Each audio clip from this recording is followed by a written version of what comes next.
PSGL is brought to you by Sim Racing Setups. Get your pro setups, unlock extra performance with the Pro F1 25 car setups created by the drivers in PSGL. Esports and stable setups for every track, quali, race and wet setups, optimal race strategies, free meta setup updates, as well as created by drivers racing in PSGL, pro support and compatible with Xbox, PlayStation and PC. All setups just $49.99. Get them from simracingsetup.com and use code PSGL for a 5% discount. See you on track.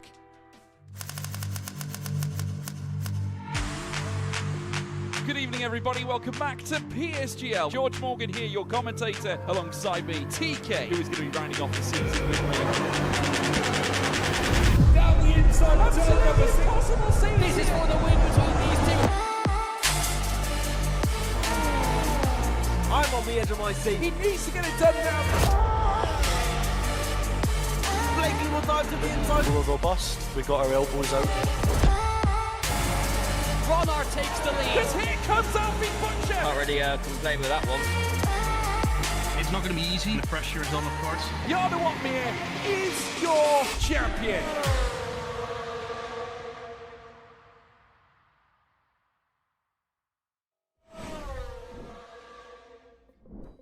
Well, good evening, everyone. Welcome back to PSGL. We've now arrived into the second half of our season's campaign, and we touch down in Saudi Arabia. We arrive at the Jeddah Corniche. George Morgan here, back in the commentary box as always. Alongside me once again, TK Tom Knight, also with me throughout the course of the season as well. And Tom, we have got a fascinating encounter here this evening. Only one driver has ever won more than one race around this circuit, and it is, of course, current championship leader Jarno Opmeer. Can he be stopped now? He's found his momentum. He has also found his first race win of the season. Could be two, dare I say. Of course, after our little interview we had with him, he did touch base on that. But we're looking forward to this. 8 races now to take us to the end of the season, TK, and it's going to be a spicy finish. And it all leads up near enough to the 5th of November.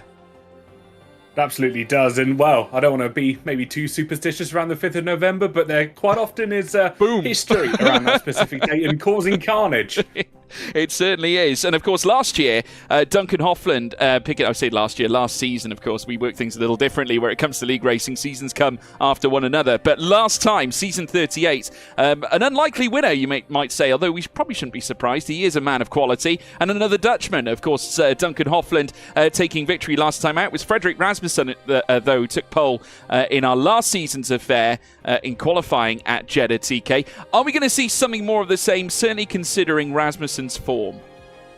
I think it's certainly always on the table when you get to the qualifying aspect of the race, because he is so quick over one lap. And I've said this about a couple of drivers in and out, most notably the Alpines as well. But Freddie, when he finds his form, he can be unstoppable. And I think he's maybe starting to find his footing a little bit more.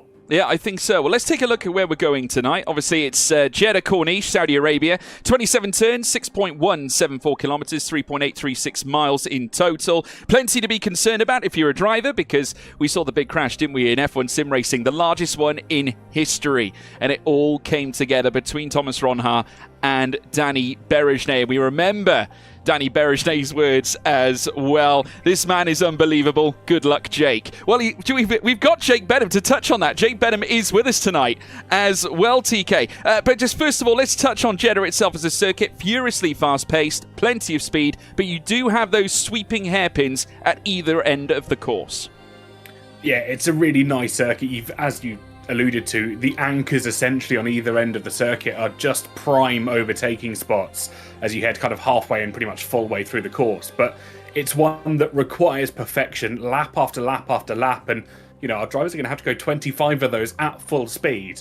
So essentially, you've got to be perfect. Yeah, well, we can take a look at, of course, tonight's grid. We do have Otis Lawrence and Danny Berejnay back at Alpine, still continuingly struggling with the pit entry at the moment, TK. Just touch on this, Danny Berejnay's performance back at Spa. Not great, though we did see some brilliance for him on track, but it's all mitigated as soon as you get that 10 seconds. Absolutely. You could have the best race of your life, but you've still got that 10-second penalty hanging over your head. So, I think quite a lot of our drivers will have to take that into consideration, Alpine most effectively, because it's not the first time we've seen their drivers get those speeding in the pit lane penalties, and maybe take it forward, because you can have all the pace in the world, but 10 seconds is a death sentence here in PSGL. Yeah, it certainly is. Duncan Hoffland, of course, returning. We mentioned, of course, him being a race winner here last season. He's joined up with a fellow race winner at Aston Martin. Nicholas Longuet winning this race back in season 34 after Thomas Ronhaar took pole for that one. We also have Ismail Fassi and Barry Burramand. They returned together once again at Scuderia Ferrari. Reece Linton, Joris Krozen at Haas. Thomas Ronhaar and Julian Klaffenbach. We allude to Ronhaar's pace in qualifying back in season 34. Of course, that year he did not clinch the title. It would be his Dutch counterpart Jarno Opmeer knitting together his 4th PSGL PC F1 title in the process of doing what he did that season. But further down, let's have a look. Alvaro Carreton, Ruben Pedreño and Inet Williams, the double Spanish duo. And they're going to lock horns here this evening as well. Further down, Tom Manley, Ulas Yildirim, of course, race winner already this season. Ulas Yildirim has been really impressive and has outperformed his teammate, TK. He really has. He's got that race win under his belt, but also, more importantly, he's had that consistency race after race. He's come in, stepped up to the challenge, and actually really put a good name behind V-Carb so far. Yeah, Jarno Watmere stepping back in, twice a race winner here at Jeddah as well. Frederik Rasmussen, who went to pole, of course, last year. Could not quite capitalise on it, though, however. It did go Hofland's way, but Red Bull certainly with a lot of promise heading into tonight's festivities. Lucas Blakely in at Mercedes, as well, of course, former champion dating back at season 31. The season prior, Barry Burman took the title in PSGL. Joni Tormler will be alongside him as well as a reserve. Jake Benham marks his return, his first start in PSGL PC F1 in season 40. We're looking forward to seeing the All-Star back, and he lines up alongside Alfie Butcher. Quite a dynamic duo there, TK. Absolutely. And the first time that we've properly seen them out on circuit this season. I really am hoping that they can take some good moments that they both have had over the course of their careers, combine them and bring in an absolute blinder under the lights tonight. Yeah, I'm sure they will. Of course, qualifying now about to get underway, so we'll be heading across now to the Jeddah circuit, everybody. Of course, just to put an explainer in place, obviously many of you might be confused as to why they may not be using the multiplayer cars when we do get down to it. Folks, you can just see there the feed coming from the track. You might recognise the logos are different as well. They are using the multiplayer car for qualifying. A vote took place after our last race at Spa-Francorchamps. The drivers took a decision due to potential issues with equal performance in qualifying. Therefore, they've decided to make sure that every driver runs the same car, that being the multiplayer car, just to ensure that that multiplayer equal performance is absolute. But then, of course, as you all know, we have lobby restarts here in PSGL. They will move into the real-life cars for the race. So multiplayer cars for qualifying, real-life cars for the race, TK. Yeah, and I think that's really going to bridge the gap between what I think the drivers and the managers might have been discussing when we've had, I don't want to say these issues, because obviously it is the most minimal amount of time that these drivers can gain or lose. But obviously, if they want to have the vote in it, they are more than entitled to have the vote in it, and they have done so.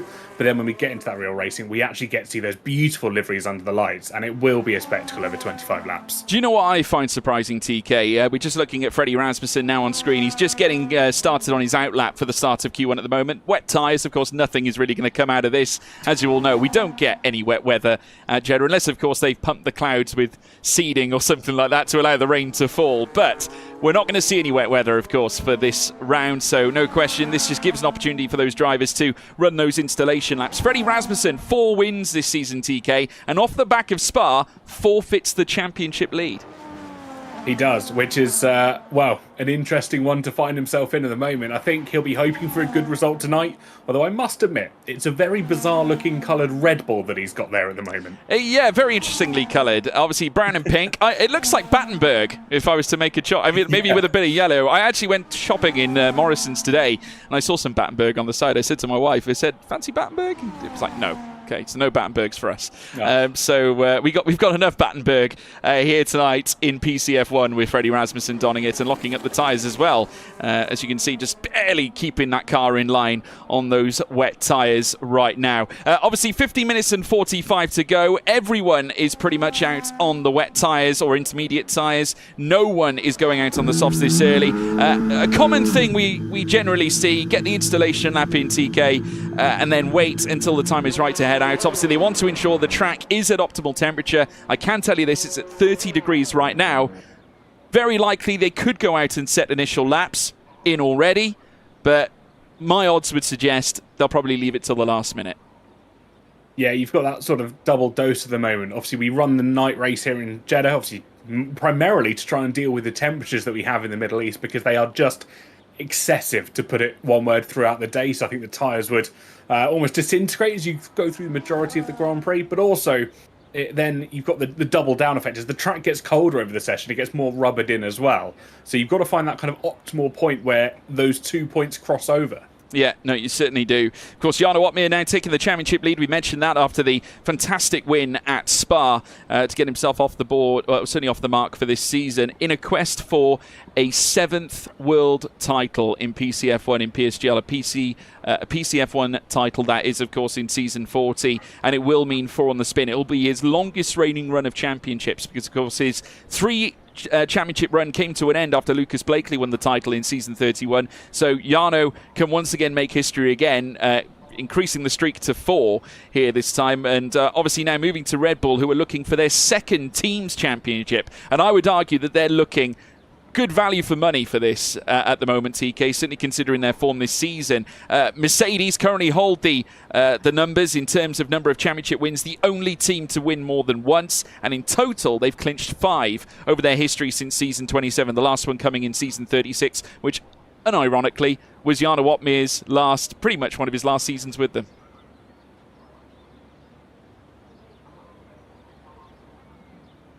Absolutely. I'm not sure if you're speaking there, George. I apologise. You've cut out on my end. Oh, my goodness. I'm still here, I swear. Oh, lovely.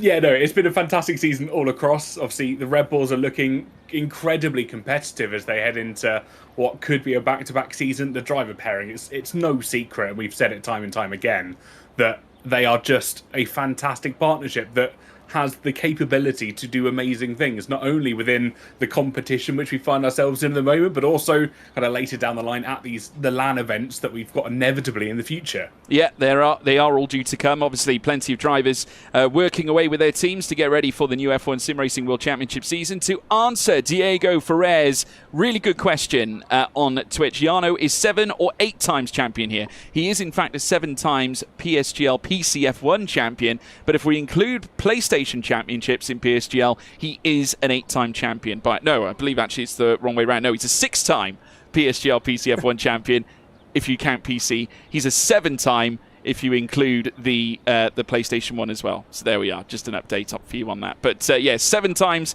if he wins this season, of course. Does that count Jarno as a cross-discipline racer? I would say so. I think as good as. I think in the F1 game, I think that's probably about as far as it goes, really, isn't it? Because, of course, you have your Xbox competitors, your PlayStation competitors. Eventually, they all come home to roost. There was some curiosity as to how perhaps the crossplay would work, TK, I think, in due course. Obviously, we were hoping that one day we could get the very best of PlayStation, the very best of Xbox and PC, combine them together to create almost like a Super League. But obviously, due to nuances around the game and concerns for the drivers, it only seems fit that, much like they do in F1 Sim Racing, that drivers run on the same machinery, I think, ultimately, which you can understand, I think. Oh, absolutely. And obviously, in many aspects, we have technically got a crossplay aspect in the PC at the moment. Obviously, both Steam and the EA app being allowed to come together and combine, although I think 90% of the grid all run on Steam. It's just Jarno Opmeer that decides to run on the EA app. But you never know. Things in the future can still change. We might be able to see that collaboration between the two of them, or the 3 platforms, so to speak, come together and have this big world championship. But I wouldn't hope for it anytime soon. No, not at all. At the moment, we're in the midway point on this qualifying session at the moment, 11 minutes and 10 to go. Still very quiet out on circuit. They're going to leave it right till the last minute, you can imagine. But the drivers just setting in some final checks, and obviously, I would imagine, conversing with engineers. It's phenomenal how real it gets, TK, when we talk about the involvement of engineers and teams. Of course, we've heard plenty about it. Jarno, of course, with his own fair share of engineers behind him. We've heard Thomas Ronhaar as well. Of course, former PSGL commentator Seb Kowalski, of course, was also championing in the the advice for the drivers for Kick Sauber, just helping them out through the course of their season's run back in 2023. And they've become so important, haven't they? So integral into what they do in order to maximise performance. We look at telemetry all the time. We look at telemetry as commentators as well. It helps us guide and tell the audience what is actually going on. Yeah, and I think especially in the world of sim racing, you have these engineers that are performing maybe 2 or 3 different roles at once. You have got their, I don't want to say their primary responsibility is this engineering aspect, making sure they're on the correct strategy, yada yada. But actually, it's almost you've got a performance therapist as well, encouraging your driver to do well if they kind of have a minor blip up. And you've also got kind of the management side of it, looking after how things going, making sure they've got their footage in, the reports that have been dealt with as well. It's a real multi-branched approach when we have here in sim racing. Yeah, of course, we've had many that have moved their way up through the rostrum and now joining official teams here after getting their starts in the independent teams that race in the league racing scene, or the junior sim racing teams. You can almost akin the sort of the junior level, the grassroots of sim racing on the F1 game, that's for sure, to being almost like F2 teams in a way. These teams that obviously looking to offer opportunities to young drivers to eventually find their way through the sport. Just waiting at the moment. I'm not getting a response on my game at the moment. It's all gone relatively quiet. At the moment, I'm not able to change camera positions at the moment or change driver positions right now. So it looks like we've got a few bugs in the system, folks. Ooh, have we got you back? You cut out on my end ever so briefly there.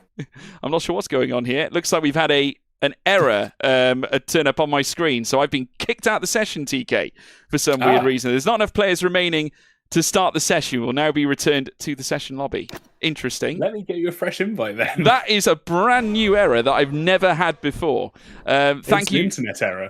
It's a net error, everybody. Bear with us. Yeah, it's a net code one.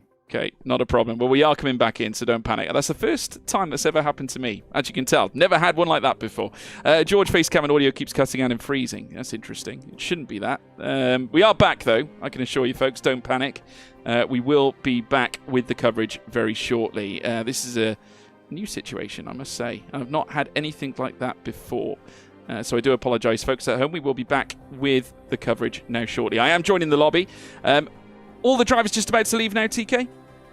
Yeah, most of them actually, all 20 out on their initial outlaps, all of them on soft tyres, getting ready to go with just under 8 minutes left in the session. A whole host of liveries, some more creative than others, let's put it that way. Yeah, no, it's brilliant to see at the moment. It's just not allowing me to jump in the session just yet, but I will join you now, hopefully, TK. So bear with me, everyone. We will be bringing the coverage very shortly. So do bear with us. But yes, drivers are making their way out. I'm just joining the session now, so do not panic. We will be back with you now, connecting to TK as we speak. But yes, we have got a fascinating encounter here. There's only one driver who's actually gone on, or two drivers, I should say. They've gone on to go from pole to victory, Jana Watmere being one of them. In fact, the other one was Luke Smith going back a while ago. Obviously, no longer is Luke Smith racing in the F1 League racing scene anymore. Since then, though, we haven't had a pole to victory since season 33, Tom. No, and it's been a really fascinating one because quite often, especially when you have the sort of level of performance, you would expect the advantage of starting from the front is so incredible that you can run away. But actually, it does show the caliber of all of our drivers to be able to come back from the deficiencies that they maybe dealt with during qualifying, maybe the inefficiencies of a qualifying run, for example, that they are able to hold in that DRS train, fight until the very end, and actually then make a pass on that final run or the final couple of laps to really make a race exciting for us. Well, I'm pleased to say, folks, we are back in business and Q1 is now underway. Didn't take too long. Apologies to all of you in the chat. I do not understand what occurred, but we are back regardless. And we have got drivers heading out on circuit with numbers now cascading in as we speak. Here's Barry Burremand, fastest in that middle sector at the moment with a 27.7. These are the first laps we're now going to be seeing entered in onto the timing tower. Longuet going fastest for now with a 125.763. Barry, though, surpasses his former teammate by 6,000. So Otis Lawrence now to the top. And a big thank you to the drivers as well for making these liveries somewhat similar to the real deals. It's now, as Lawrence holds on to that lead spot, Ismail Fassi into fifth fastest. Not his best lap, that's for sure, but Pedreño pops in to fourth ahead of Alfie Butcher, who's down in fifth as well. Julian Klaffenbach, who has been right in the heat of the action, right in the eye of the storm, you could say, TK. He was definitely in amongst the top 10 through the course of Spa last time. Yeah, and as with so many drivers, you know, you had the couple that kind of fell off at the first time of asking, but did manage to make a recovery over the many laps. Obviously, 22 laps of racing around Spa, but it being such a long circuit, you've got so many opportunities to make that move. Just to go back to your point earlier about liveries and cars, I'm not going to make too much attention to it. The drivers did speak to us earlier and said McLaren are running a very special livery here this afternoon. Now, one of their drivers, Alfie Butcher, running a very nice bright orange. Jake Benham, on the other hand, I think he's trying to infiltrate a certain Ferrari garage. He probably is. At the moment, as it stands, Jake Benham currently sat right at the bottom end of the order at the moment, invalidated his first run. Also invalidating was Joni Tormula as well. So a painful start for both McLaren, and equally enough, unfortunately for Tormula, who's actually going to be alongside fellow Mercedes driver Lucas Blakely here this time. Of course, both drivers no longer with their former respective teams from last season. Of course, Blakely announced his departure, and jumping in his stead was, of course, the new McLaren squadron made up of Benham. Of course, Wilson Hughes still there as well as a reserve, but most notably Alfie Butcher, who has also joined the team. A rising star. And you can only imagine what the likes of Benham and Butcher will get up to in the not-too-distant future. Jana Watmere went second fastest, though, just in behind Otis Lawrence. So the two of the protagonists, you definitely feature up towards the sharp end for the championship. Now starting to converge together. Barry Burman also in there as well, looking to bring his best form. He's third in the championship so far and is on a fair run at the moment. The points have been scored pretty smartly over the last 3 rounds. Of course, Suzuka second, Spa second, with 8 points in between at China. You get the sense that Burman is starting to find his best form. Yeah, and really starting to come into his own, because we saw a great performance out in Brazil right at the start of the season, and then he kind of had a bit of an off-season. I don't want to call it an off-season because he was still a fantastic driver, but didn't have necessarily the performances that I think he would have hoped for. Maybe that first round knocked his confidence somewhat, because obviously, you know, it was a win decided in the stewards room in the first round, and that's not often something that you want to try and happen when you potentially are going for a championship. Yeah, well, now the cars are in to the pits and we'll move into the garages. The team's working hard to ensure that they get ready for the remaining minutes that are available to us. Of course, we've only got just under 3 left, and the pressure is now very much on our drivers in the bottom 2 positions, Jake Benham and Joni Tormler. No surprises to see Otis Lawrence retiring from the session at 125.663. Very nicely done indeed.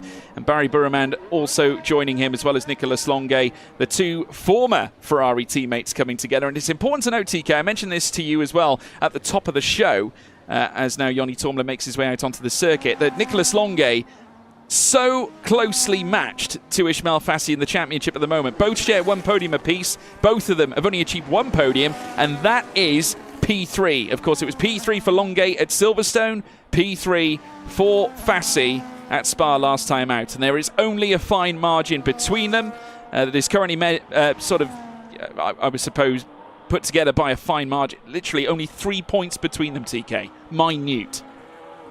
Absolutely, and it's so closely matched between the 2 of them. Obviously, it's always going to be that sort of comparison game when you have new drivers stepping in for drivers that are departing the team or leaving for ventures new, let's put it that way.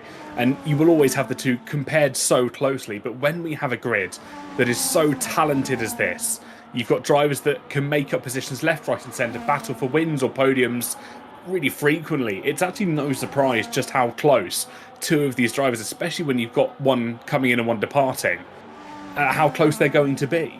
Yeah, I'm just looking at Joni Tormler's livery, and I'm sure it's a take on some kind of a Mercedes kind of livery. Obviously, he's gone for that tone, but I would say it looks more like an old Arrows, if you ask me. Obviously, looking at it on screen, which is fabulous to see that we've got some semblance of Arrows back in Formula One here this time. But now Tormler making his way around the final corner. He's now about to kickstart his final lap here in Q1, and he needs it to be a good one, and it's going to be his only registered lap. That is, of course, he can keep it legal.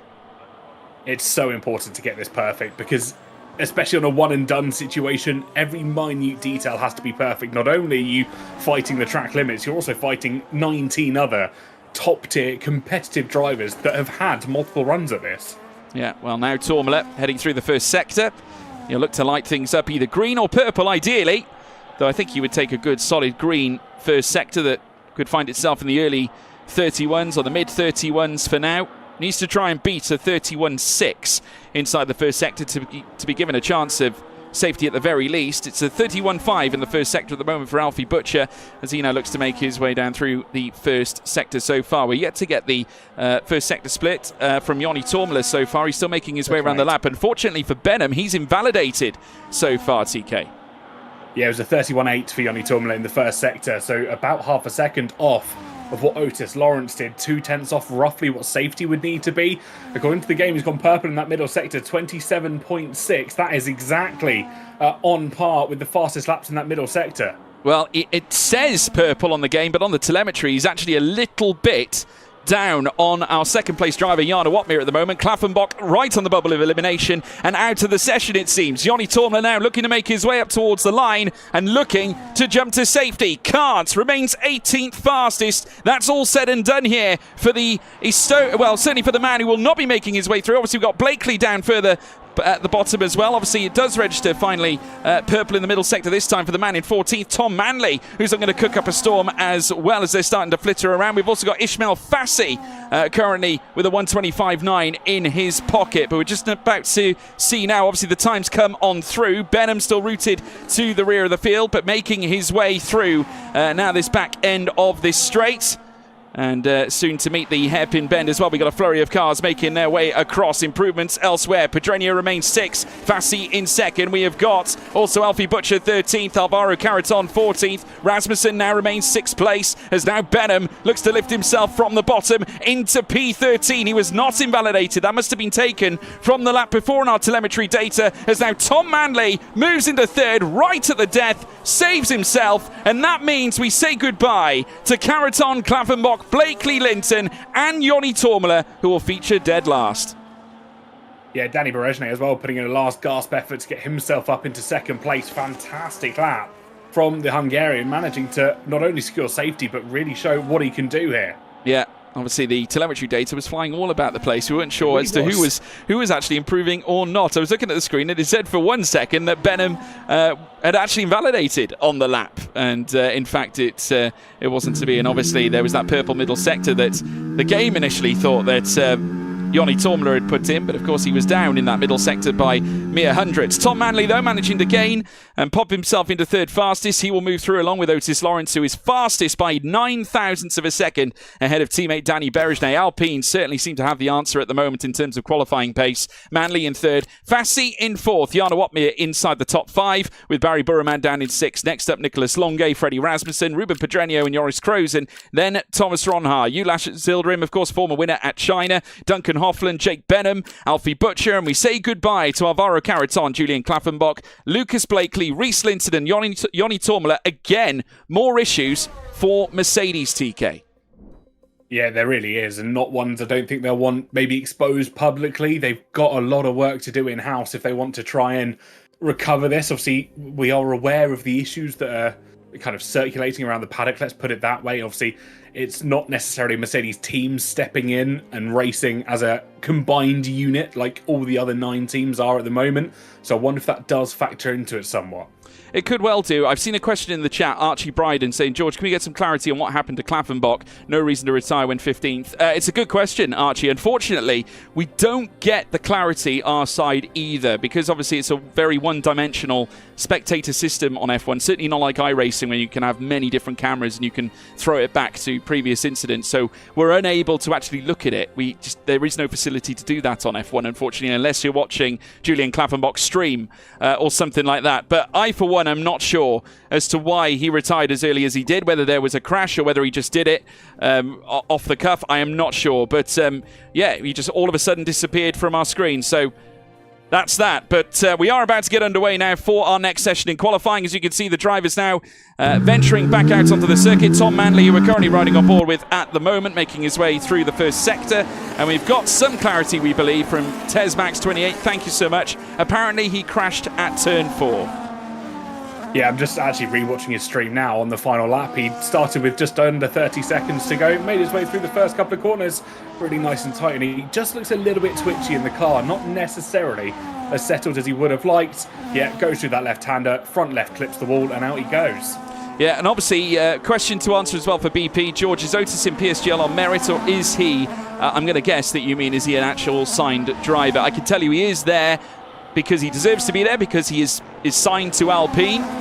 He was, of course, with Aston Martin on loan last season. Of course, you might remember he was with McLaren, went on loan to Aston Martin for his first season of F1 sim racing. Up to that point, though, he had largely been pretty much there on merit, because he hadn't, at the time prior to the start of last season's F1 sim racing campaign, we didn't necessarily know he had a seat at that point. So it was pretty much based on what we knew about him to be such a vibrant talent, part of the Veloce family as well at that time. Of course, now he is with Alpine. We've got a little bit of a squabble here coming through the final corner. Track position, somewhat of a luxury that some of these drivers can't afford, TK.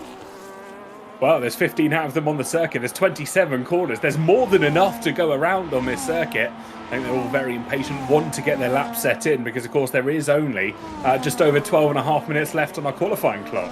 Yeah, well, still early days. 12 minutes and 42. Now coming through the first sector now. They're going to look to get these first laps underway so far. Everyone donning the soft compound of tyre.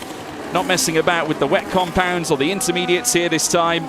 They're going to leave it all out on the track. And it's Alfie Butcher with the first sector time that's come through that we have seen on our screen. Though, dare I say, Thomas Ronhar has also posted a 31.8. The fastest one so far in the pocket of one Ishmael Fassi. Otis Lawrence has just ripped it away and has posted a 31.5. Otis has been extraordinary since his arrival in terms of quali pace. His race pace, though, his race trim efforts could do with a bit of work. Certainly based on the results that we've seen. 3 times he's achieved pole position and only once he's achieved a victory, and that was Brazil at the start of the season. As now Alfie Butcher flies now through the S-Bends, trying to chase after Fassi at the moment. Ronhar with the purple middle sector now, and has just had that ripped away by Jarno Opmeer straight off the bat. But Otis Lawrence in again. Purple in the middle sector. Butcher has invalidated his middle sector run. All eyes can only be on the Welshman, who's getting a lovely tow at the moment, heading down in towards the final hairpin. Going to see a flurry of cars now across the line. 3 invalidations already in this session of qualifying. Thomas Ronhar goes first fastest. Rasmussen second. Crozen into third. Jarno Opmeer goes quickest. Otis Lawrence with the sole 125 of the session, and he's clear by over 4 1/4 tenths. That is a remarkable start for the Alpine. The sole man inside the 125s, TK. He was getting an amazing tow from Tom Manley throughout the pretty much entirety of that lap. He was stuck to the rear of the V-Carb's wing like glue, was not letting go through the S-bends that are thrown at him at this circuit, and he's gained the benefit of the slipstream, should I say, and you can see just how well that's worked. That is masterful in terms of strategy and preparation for qualifying. Yeah, Danny Berridge also looking relatively strong. Third, well, he said he was very strong. Unfortunately, the first sector not so good. The middle sector 30.5. I would say he's probably going to kiss goodbye to this lap, or maybe tee up another run next time around with a lesser fuel load. We'll see what he does this time. Of course, we've seen a few drivers do this, go for the double run. It doesn't look like Berridge is going to go for that this time. Into the pits he will go. And Jake Benham also coming through the initial stages on this particular lap. He has set a 33.8 inside that first sector, which is slightly more in line with what we've come to expect, but he is still down on most. Not the best first sector we have seen, but it's certainly competent. Of course, now he's actually invalidated, so bad news for Jake Benham again. Struggling with these first runs, TK. I think that's natural. I don't quite know when in the week he's managed to receive the equipment, but obviously, you've got to remember it's the first time stepping into a competitive environment in a considerable amount of time, roughly about kind of 1 to 2 months, if not longer, because obviously we had that intermediary break where F125 got released and then headed into kind of the mainstream competitive era. So it's going to be a daunting prospect because he wants to come and improve himself, and a track like Jeddah, it is another element to just try and tackle. Yeah, well, all the cars now coming into the pits, and only the first 7 so far here in Q2 have set laps on to the board, but still plenty of time for the drivers to run their next ones in. I would imagine we'll probably see some activity as soon as now, and just as I say that, out comes Barry Burramand looking to put his first lap onto the board, because I would say in that 9 minutes, plenty of time to do a lap, come back in, then do one final one if you're not sure. Yeah, it's just giving that almost banker a little bit of a relief if you should fail in this second run, because you've got the time on your side to be able to back out, make an alternate decision, but also it's that safety net, isn't it, that I think all of our drivers are inevitably wanting, because when we get to Q3, when we get to those final runs, that safety net is ripped away from them. Yeah, well, this is certainly a trend that we've noticed from Otis Lawrence, where he sort of enlists that blistering time to kick things off, almost killing the qualifying dead right at the get-go. And I think, again, this is drivers working with their own parameters, understanding their own strengths. Obviously, Otis likes to kill off qualifying right at the start.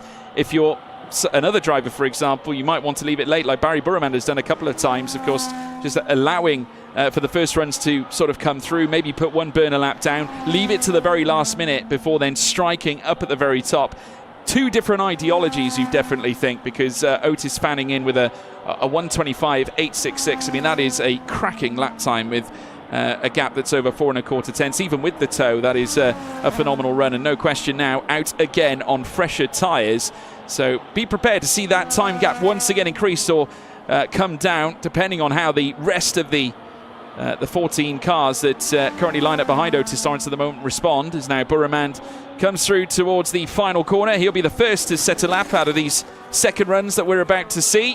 Of course, for this man, it's going to be his first run in this particular session as they now fly down through towards turn 1, opening up the rear wing. DRS open, and Barry now flies down through towards turn 1 this time. Of course, we did have a few warnings come through. Thomas Ronhaar got a warning for pit lane speeding. Of course, while that doesn't impact you during qualifying, that will impact him during the race. Of course, we've seen it happen many times already. Zandvoort, for example, it was a horror show for Alpine TK. They need to make sure they get this pit lane speed limiter right for this race. They certainly do. And it is, whilst drivers are fighting over kind of tenths and half a tenth of a second, trying to get the optimal pit entry, that 10 seconds that looms over their head if they get it wrong outweighs the risk, I'd say tenfold, if not more, to the time that you could possibly gain in the pits. It's a fraction of a second where realistically you'll come out in and amongst your opposition, have the DRS, have the slipstream to help yourself out. But obviously that 10 seconds is almost irrevocable for a race. Definitely is. We're riding on board now with Barry Burraman as he flies through the middle sector and then very shortly in towards the S-bends as well. We had a flittering of purple there for the man in 10th place, Nicolas Longuet. So showing great pace, and of course Longuet, as we mentioned before, former winner here at Jeddah as well, back in season 34 after taking victory after Thomas Ronhaar scored pole position. Here comes Barry Burraman looking to enlist a big lap time to bring an end to his run in Q2 later on. Of course, still plenty of time until the checkered flag, but doesn't hurt to put a good lap in early enough, and it is a great lap from Barry Burraman. Goes higher and faster than Otis Lawrence by over a tenth and a half, very nearly a tenth and 3/4, but Danny Berejnay hold the phone. This Alpine driver has just set in 2 purple sectors. Purple sector 1, he's just had purple sector 2 ripped away from him by the Great Dane Freddie Rasmussen. Pedreño now goes fastest this time. Now we're seeing the big laps rumbled on in. We're going to wait for Berejnay to come on through as well. We've had times in from Nicolas Longuet. Berejnay goes quickest here and now with a 1:25.473 and ahead of Longuet by just over a tenth of a second. So yet more time still to come. It's purple as well for in the middle sector for Freddie Rasmussen, and he has gone second fastest. So he's divided Berejnay and Longuet, and Otis Lawrence, lo and behold, back into second place. So dicing it out inside the top 2. I would say keep an eye on Rasmussen here. He's just third by just over a tenth of a second. He lost a tenth and a half in the first sector alone compared to Danny Berejnay, so there's a lot of time, I feel, for Freddie to still make some gains here. Yeah, definitely is. Jonas Yildirim set in place of 32.9 inside the first sector. Not a great first sector at all, and has in fact brought his lap down to a screeching halt. Obviously the yellow flag's being waved in the process because of a slow-moving vehicle out on track, which is, of course, Jonas Yildirim at the moment, as now the drivers settle down into a cool-down pace. But obviously we'll wait to see whether any of them go around for yet another lap. Of course, we're coming down to the final moments now, 4 minutes and 20, though I'd imagine many of them might come in for a rethink and then head straight back out as soon as they've had a word with their engineers and then got prepared for that final run. But at the moment, it is Danny Berejnay. It was Alpine P1 in Q1 with Otis Lawrence. It's Danny Berejnay P1 so far for Alpine as well in Q2. I think there's a lot of discussion that has to go on at this point. Just over 4 minutes left on the clock because we've got the yellow flag blocking it at the moment, but 4 minutes on the dot now. So our drivers have got almost enough time to get in and go out again. Obviously, they'll be well prepared for a situation like this. Some may continue to choose running because the track temperature has dropped slightly from what we saw in Q1, only a couple of degrees. But of course, with F1 cars and the tyre temps as we all know them, they are sometimes a little bit volatile when the temperature just fluctuates like this. Yeah. Danny Berejnay, who has had some decent results in the past, has never taken pole in PSGL, has had a win, he's had 4 podiums, but never a pole position, and I'm sure he would love to get one. Today would certainly be an opportune moment to do so. Obviously has had a cracking season so far with the Alpine team, and aiding Otis Lawrence. Of course, results may not have totally gone their way, but you never know. Now that we're coming into the second half of the season, we could see some major changes as we make our way through the course of the campaign. Of course, after Jeddah, we go to Qatar, Bahrain, as well as Melbourne in Australia, then Mexico, Las Vegas, and then we bring the curtain down at Abu Dhabi at the close of the season, where we'll see the championship fight unfold. If you want to know the championship standings right now. Of course, Jarno Opmeer on 78 points, ahead of Freddie Rasmussen on 71. There's only 7 points between them at the moment. Both Red Bulls in 1 and 2. Already we have some activity as well in the pits. Ulas Azildarim, the first car out.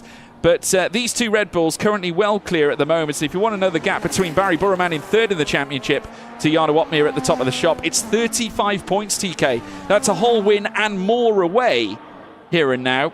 So even if Barry was to get a great result here, and, for example, Jarno Opmeer and Freddie Rasmussen were to fall off, they would still need another race for that to occur, which is very unlikely, is it not?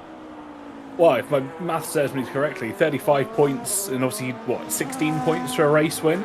Yep. That's over 2 races, 32 Well, over points, 2 races, absolutely. Yeah. I keep thinking 25 points, obviously, for Formula 1. But no, in PSGL, obviously, you're absolutely spot on. 16 points. So if anything, it is, by and large, 2 races that they have got in their back pocket. Red Bull are in all-out control at the moment. They certainly are, and that is a massive safety net that they've got at the moment. And of course, it's worth saying that we're not expecting Red Bull to fall off in any way, shape or form.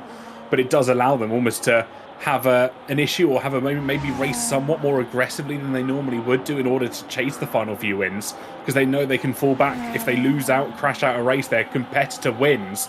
They still have to get at least another win and another crash out to even be in contention as we get towards the end of the season. Well, this is it, because the threshold for danger now has got all the more wider for Red Bull at this point. They can afford to make these, I suppose, interesting calls as now we watch Azildarim start his next lap. So, with 2 races essentially in their back pocket, could we see them take those extra risks? Will they make that different strategical maneuver? We've spoken to Jarno a little bit about this, and even he has said this is the one way to sort of separate yourself from your competitors with the nature of the dirty air on this game.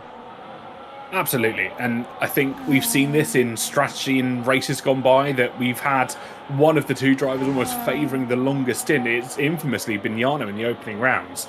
Completely flipped on its head when Freddie wanted to go long last week, but it gives the drivers an element of choice now. Do they want to maybe go for the same strategy one week and race each other a little bit harder? Because essentially at this point in time, it's going to come down to a Red Bull battle internally as to who takes home championships. But isn't it the battle we want to see? Freddie versus Jarno. I think you're talking 2 of the very best of the best when you put those 2 together at the top of the order. And to see a championship fight between those 2 is going to be nothing short of stunning.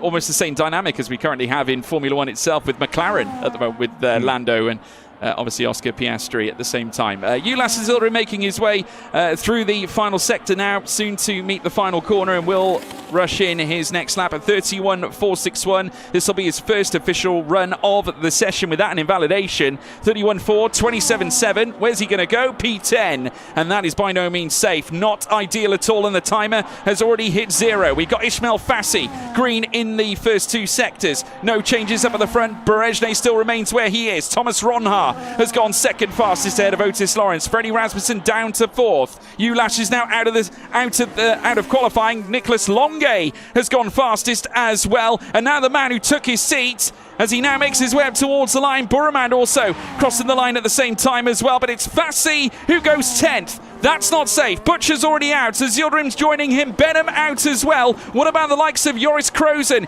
He's improving. Hofland as well, who I think, from my view, has invalidated his run, and Hofland is out. So Aston Martin lose a man this time and only have Longe at the top of the shop. But Joris Krozen looking for a big lap. 27.6 in that middle sector could yet save him. Tom Manley also moving through into 6th as well. Here comes Krozen. Is it safe?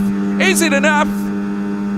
No, Krozen out. Joris Krozen will not make his way into Q3. The top 10 have all been decided, and it's Nicholas Longe back at the track where he won back in season 34, taking P1 in Q2 ahead of Jarno Opmeer in second. 6 thousandths of a second between the top 2. Otis Lawrence 24 thousandths behind as well. Then Danny Berejne. Just look at that. The top 4 within 300ths. Can you believe that? 71 thousandths between the top 5 if you include Thomas Ronha, and 86 thousandths between the top 6 if you float in Tom Manley. Pedreño in 7th, Rasmussen 8th, Burraman in 9th, Fassi in 10th. We say goodbye to Butcher, Azildarim, Krozen, Benham and Hofland, TK.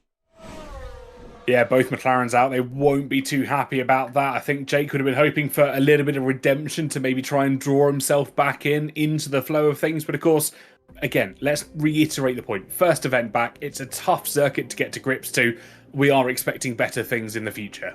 Yeah, no question. Obviously, we're going to be moving through now to Q3, and this is where the shootout occurs over pole position. We need to hear from you folks as well. Please let us know in the live chat. Let us know who's taking pole. Obviously, we've got your 10 drivers now that are going to be making their way into the shootout, so you have your selection, obviously, right now. At the moment, all quiet out on circuit as it stands, but we will have a little look, a little peek through the window into the pit lane. We have Tom Manley, Freddie Rasmussen, Danny Berejne, Jana Watmir, Thomas Ronha, Nicholas Longe, Otis Lawrence, Ismail Fassi, Barry Burremand, and Ruben Pedreño, all moving through to Q3. Let us know in the live chat who your selection is for pole position. Who's going to join the names of Jana Watmir, Luke Smith, Thomas Ronha, Alfie Butcher, and Freddie Rasmussen. No one has taken pole more than once, TK. Will we see that spell broken today?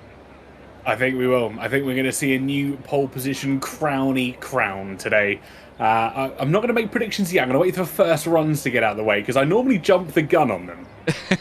Feel free to jump the gun all you want, TK. We have got Danny will take pole. Looks like Lido Senior's got a hunch, and it will be his first if he pulls it off as well. Yano for pole as well. We got Gotar for pole from Jason. Always good to see Jason in the live chat. We also have Easy for Marco. Easy for Yano, says Marco.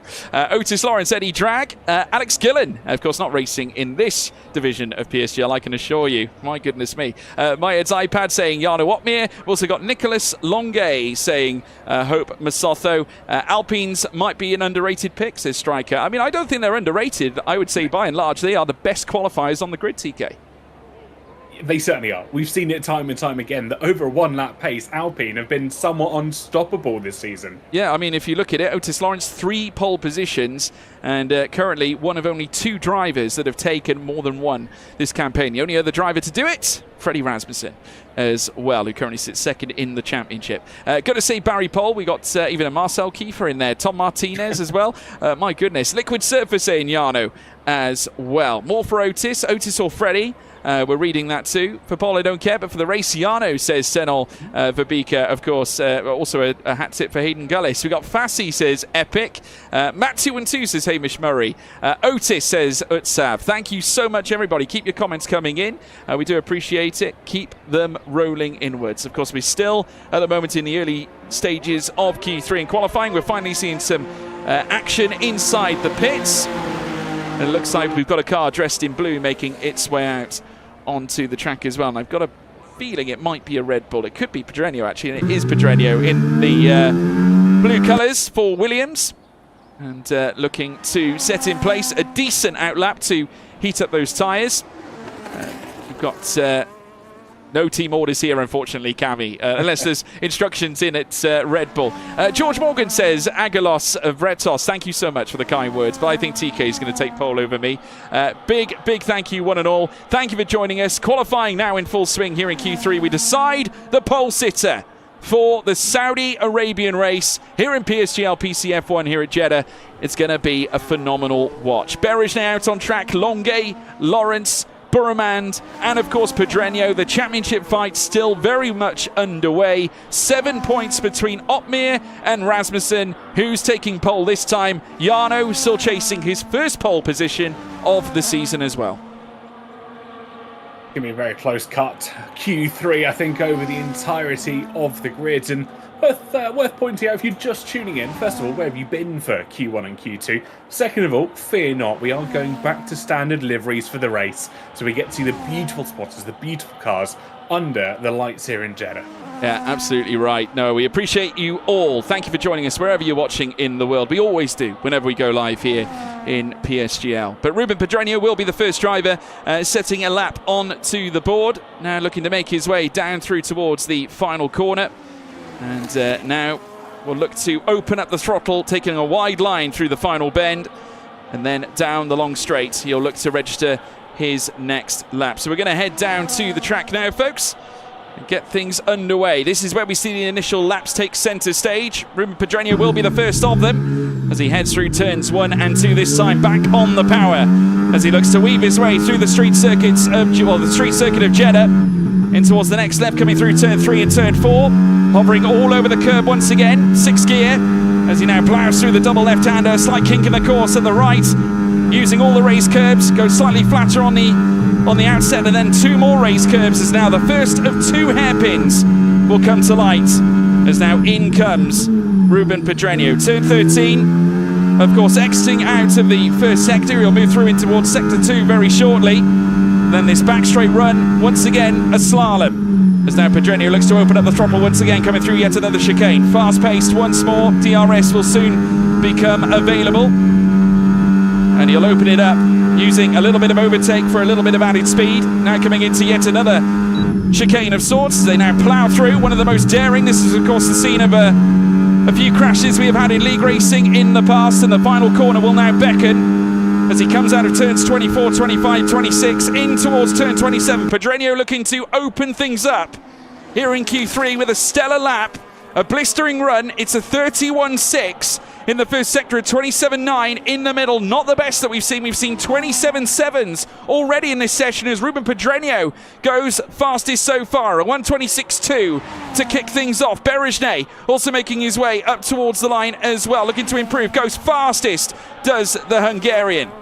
More times to come. Otis Lawrence now about to kickstart yet another run after invalidating the first. We have Thomas Ronhaar now making his way through too. Barry Burman going quickest. We also have at the moment Freddie Rasmussen, purple in the middle sector. Barry Burman now goes to the top after a 26.3 in that final sector. Here comes Rasmussen towards the final corner. Fassi crossing the line goes 4th. Rasmussen will be up next. After that, Thomas Ronhaar as well. Jarno Opmeer won't be too far behind either, but Rasmussen looking to tip the scales in his favour, goes second fastest here and now. Good start for Barry Burman though, a 125.4 as now Ronhaar will look to join him, but he's invalidated his lap. It will not be a valid lap for Thomas Ronhaar. The Dutchman now will have to go again later. His fellow Dutch counterpart Jarno Opmeer though will go fastest of anybody in the early stages, 75 thousandths quicker than Barry Burman's. A brilliant start here for Jarno Opmeer, and Ronhaar and Lawrence both invalidating their first runs. I'm curious what Lawrence is doing here, because he invalidated his run well into the second sector, continued on, and he's still proceeding on an in-lap. My only assumption is that he's going to effectively do a double out-lap recharge and go again on an older set of tyres, but in my head at the moment, he's got just over 4.5 minutes left in the session. Doesn't really make much sense unless they're trying to stay in pattern with the rest of the grid here. Well, it's very rare that we see Jarno Opmeer take centre stage in qualifying. He generally saves it all for the race, but I must say, if you take a race-trimmed Jarno Opmeer, starts him on the front end of the grid, I mean, that is a scary thought, isn't it, TK?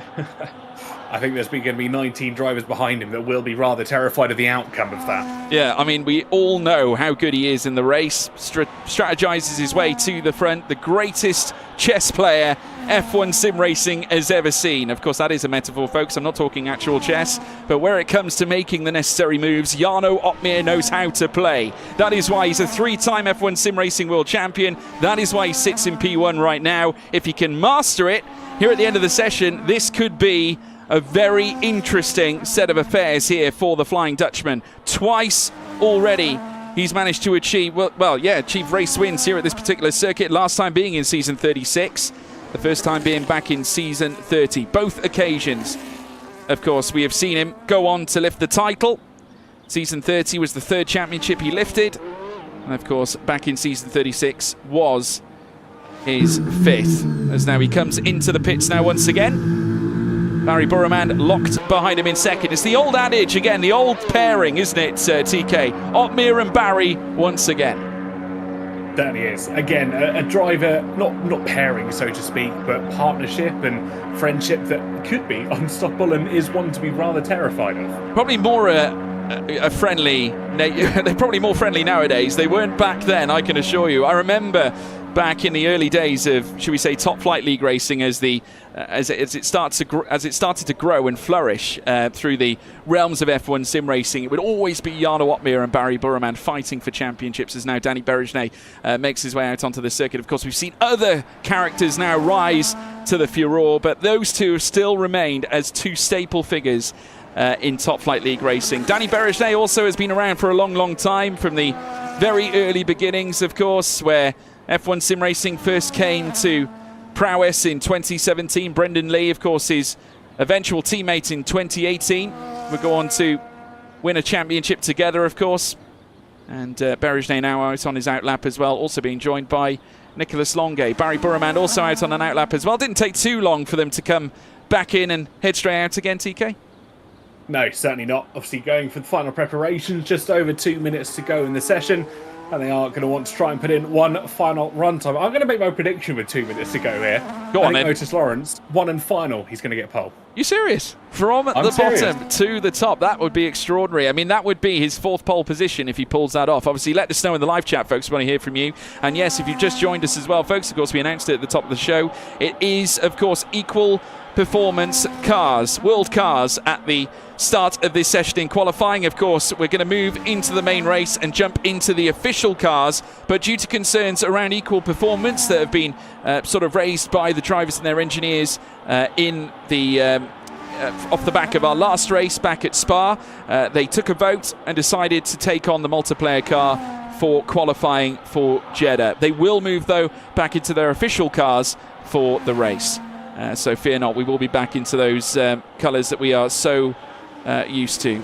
And as we now watch as Danny Berejnay makes his way around the final corner now. About to light things up here at Jeddah, not that it needs lighting up any more than it does. Of course, flood lit at the moment, and will be throughout the entirety of this qualifying session and eventually the race. As now Berejnay flies down through towards turn 1. We're right on board here with the Hungarian as he looks to rise himself from 5th to 1st, and you never know, his teammate might join him.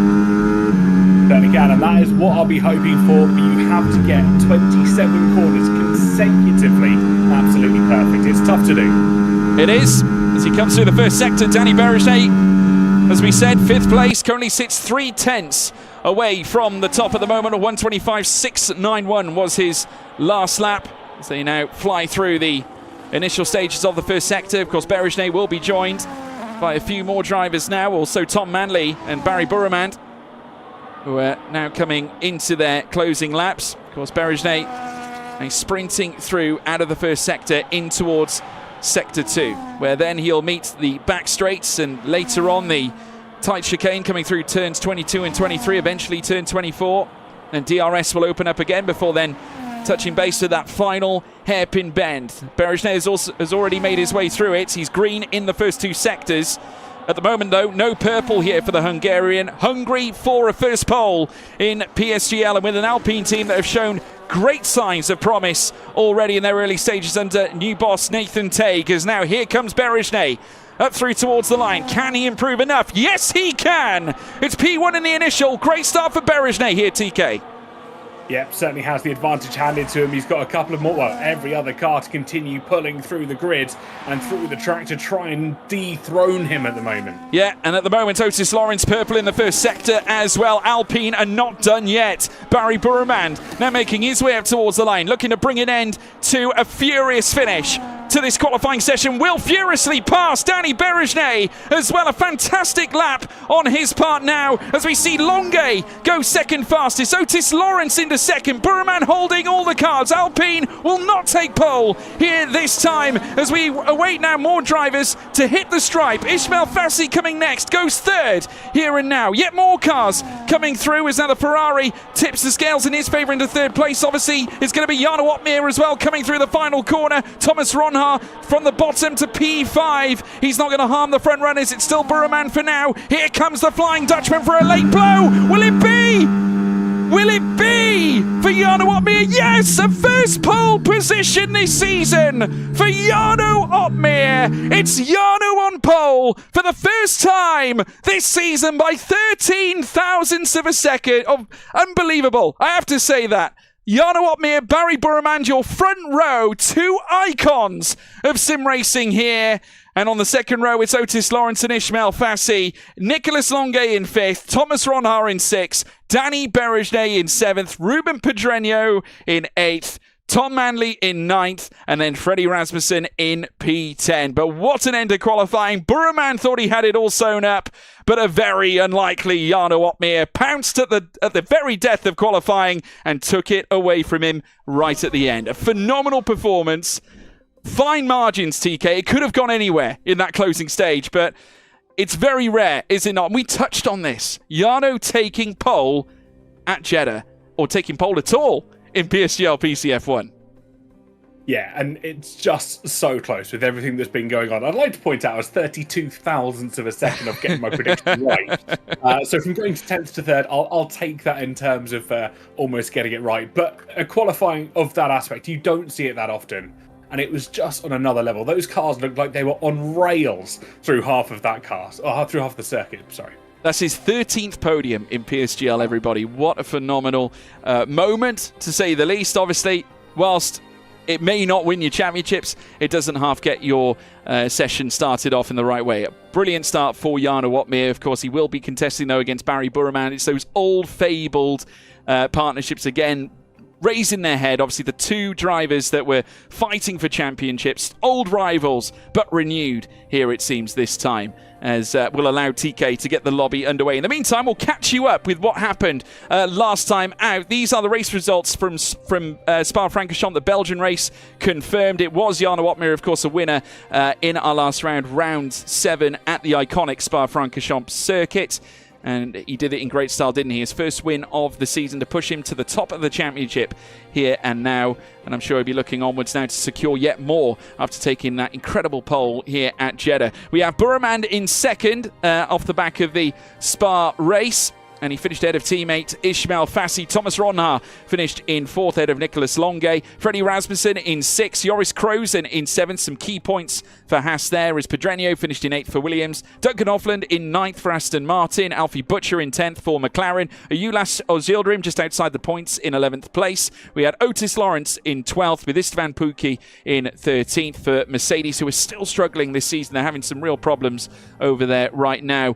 Reese Linton in 14th ahead of Josh Ido in 15th. Julian Klappenbach finishing in 16th place ahead of Alvaro Carreton, with Danny Berejnay in 18th place. Tom Manley in 19th ahead of Wilson Hughes, who of course retired from the race. Fastest lap, of course, went to Istvan Pukki, and it was Rasmussen who achieved pole position heading into the race, and altogether his second of the season. Let's have a look at the standings as a result of that Spa-Francorchamps race. It was Jarno Opmeer who managed to nestle in the championship lead. 78 points now in his back pocket, 7 points between him and his teammate Freddie Rasmussen in second on 71. Burman in third on 43, ahead of Otis Lawrence in fourth, and then Ulas Ozildrim on 31, joint with Burman's teammate Ismail Fassi.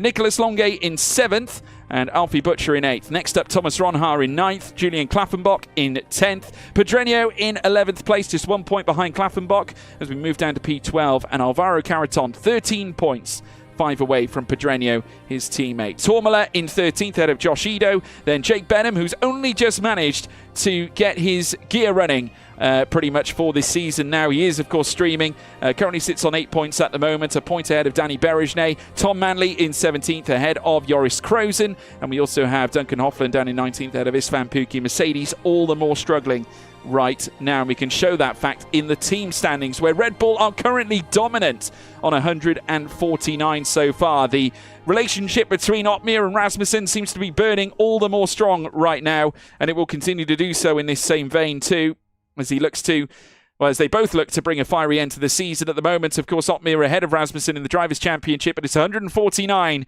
at the moment in the pocket of Red Bull. Ferrari sat with 74 in their hands right now. They have a lot of work to do to close up to the Red Bull team. Alpine in third after a promising start to the season, where, of course, it was lights to flag victory for Otis Lawrence. He also stuck it on pole for Texas, but could not turn that into a victory. It's third at the moment for Alpine, and with work to do to even catch up with Ferrari. Kick Sauber 5 points behind Alpine, with VCarb in 5th on 38, 2 points behind Sauber. Then Aston Martin in 6th place ahead of McLaren, 2 points between those two teams. Williams down in 8th on 31. Haas with 9 points in 9th. Of course, some key points were brought in by Reese Linton, and they are ahead of Mercedes right now, who are on a mere 4 points at the moment. It's been a tough season for the Mercedes partnership of Istvan Pukki and Lucas Blakely, well away from where they once were, that's for sure. And obviously off the back of that, we can take a look at the season's grid, just give you guys an idea as to how the lineups are heading into the season. Of course, these do change throughout the course of the campaign as the reserves step in to replace drivers that can't make it. Otis Lawrence and Danny Berejnay racing at Alpine, with Duncan Hoffland and Nicholas Longe racing at Aston Martin. Barry Burman, Ismail Fassi at Ferrari, with Reese Linton and Joris Krozen at Haas. Thomas Ronhart and Julian Klaffenbach together at F1 or Kick F1 Sim Racing. Of course, the Sauber Esports team with Alvaro Caraton and Ruben Pedreño at Williams, Tom Manley and Ulas Zilderim at RB, and then we have Jarno Opmeer and Freddie Rasmussen at Red Bull. Istvan Pukki and Lucas Blakely in the Mercedes. They really do need to pull something together here at Jeddah. Alfie Butcher and Jake Benham in at McLaren. Of course, Benham marking his return to the series here tonight, and we can just show you that grid and how it differs. Of course, it is Otis Lawrence, Danny Berejnay, Duncan Hoffland, Nicholas Longue, Ishmael Fassi, Barry Burrowman, Rhys Linton, Joris Krozen, Thomas Ronhart, Julian Klaffenbach, Alvaro Caraton, Ruben Pedreño, Tom Manley, Ulas Zilderim, and then Jarno Opmeer, Freddie Rasmussen. The only driver stepping in place of Pukki is Joni Tormela, who sits alongside Lucas Blakely, Jake Benham, and Alfie Butcher in at McLaren as well. Just a little reminder as to how the calendar looks as well. We have Brazil that kicked off our season. We've surpassed that now. Remember, Otis Lawrence clinching that one. We've been through Texas, Britain, Netherlands. We've had our first break week, Japan, China, and of course Belgium. That rounded off our first half of the season campaign. We are now into the second half. We are here at Jeddah for round 8 on September 17th. Next up comes Qatar on September 24th. For round 9. We have a break week then at the commencement of October, and then Bahrain after that on October 8th. We then move through to Australia at Melbourne. We head down under on October 15th for round 11, then round 12, Mexico on October 22nd. Vegas then for round 13 on October 29th, and on Bonfire Night, the fireworks will be let off for Abu Dhabi as we look to crown a champion for round 14, which will very soon be around the corner. So plenty more to be. And in the meantime, folks, I do apologise. Just pressed that button of stream starting there. It went a bit too hard as I was pressing back on my stream deck. We will take a look as well at our proud sponsor, Sim Racing Setups. Get your pro setups, of course. Unlock extra performance with Pro F1 25 car setups created by drivers in PSGL. Esports and stable setups for every track. Quali race and wet setups, as well as optimal race strategies. Free meta setup updates created by drivers racing in PSGL. Pro support and compatible with Xbox, PlayStation and PC. All setups just $49.99, and you can get them from simracingsetup.com. Use code PSGL for a 5% discount and stay up to date with everything that is Sim Racing Setups, a proud partner here this time.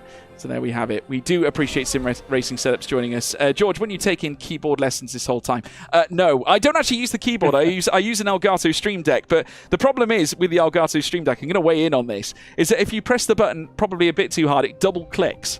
So you actually press the stream starting. I've got my stream starting one obviously on the first layer, and it just goodness me, folks, it's a nightmare. But TK, you're back with us now, having set up the grid. What are your thoughts as we head into Jeddah? Because it is going to be a phenomenal race. Lots of action, plenty of overtaking zones for a street race as well. Absolutely. Just before we get into the event, ironically, you did take a keyboard lesson from me last week. I taught you on a new keybind. Oh, not a new keybind. I did, to be fair. Yes, of course. I didn't. I forgot. Totally. To be fair, it was a forgetful moment, but I forgot that C actually did mean that you could change the camera to the onboard. But, you know, there we are. You learn something new every day. But we've arrived nonetheless. We're at Jeddah. We're just having a look at the track map now, TK. 3.836 miles, 27 turns, a feast of action. Cornering, no matter how many times you take it, it's always a challenge. Absolutely. 25 laps of this circuit, 27 corners. If anyone's better at the maths than I am, I think it's about 400 and something corners that they have to take over a half race distance. It's incredible focus because any one of them will try and rip your front wheels off, as Julian learned, all too common in qualifying. But our drivers are going to have to make the passes where they matter most. Obviously, the two corners that anchor the ends, obviously turn 13 and 27, they're going to be the key overtaking spots. We may see a couple of moves into turn 1 as well. Obviously, a DRS zone previous to it. So we are going to see, I think, quite a few overtakes for a street circuit. No, just want to ask for some clarification. Blake Ellenwood saying no restarts this week, TK. Are we on the money? Right, okay. Listen, hey, we've both been dragged through the mud, obviously, just recently. So don't you worry about it. We do our best for you folks. That's what we're here to do. Naturally, mistakes are made, as they often do happen with the wonders of technology in this very low budget broadcast that we do bring you, of course, which is my office, ironically, which was a bedroom that I converted into one anyway. But now we're looking forward to the racing action now. As you can see, we're out and watching the activity out on track. Not a lot going on at the moment. We're just waiting for the final seconds to tick away. The big question is, who's going to win here at Jeddah? Let us know in the live chat. We want to hear from you. It's going to be Jarno Opmeer and Barry Burremand starting on the front row ahead of what I'm sure will be an absolute barnstormer of a race. Will Alpine answer the critics? Will they muster in a return victory? They need one, don't they, this season? Who else could rise to the forum? Will we see the very best of Freddie Rasmussen, who in actuality hasn't taken a victory since Suzuka, TK? He certainly hasn't. Hasn't been the best few rounds on the bounce, but I'm going to make another bold prediction. We'd had one in qualifying. Ronhard gets his first win today. Yeah, Musical Chicken, I do not get paid for this. As we now go racing here at PSGL once more. They put pedal to the metal, and it's go, go, go, go, go. Jarno Opmeer off the line and does so brilliantly. He's got Barry Burremand for company, but it's a great start for the Flying Dutchman. Burremand in trouble, because here comes now Otis Lawrence. They come through turns 2, and later on, turns 3 will be in the offing. Burremand has consolidated second ahead of Otis Lawrence, and it's between Manley and Pedreño over P8 here right now as they weave through the slalom. Still side by side, Manley trying to thread the needle, but can't. Pedreño holds 8th. It's Jarno Opmeer here who leads here at Jeddah, TK. He got off to a great start. Yeah, fantastic start from the front. Julian further back's managed to gain one position up already, dispatching Alvaro Carreton. It's a whole mix of tyres, about 50% of the grid on the mediums, 50% on the hards. So it is a completely split strategy here this afternoon. Yeah, Julian Klaffenbach was brought down by Jake Benham. Of course, in the early stages now, he's into P15 as the all-star. Further back also, we have Carreton, Blakely, Linton.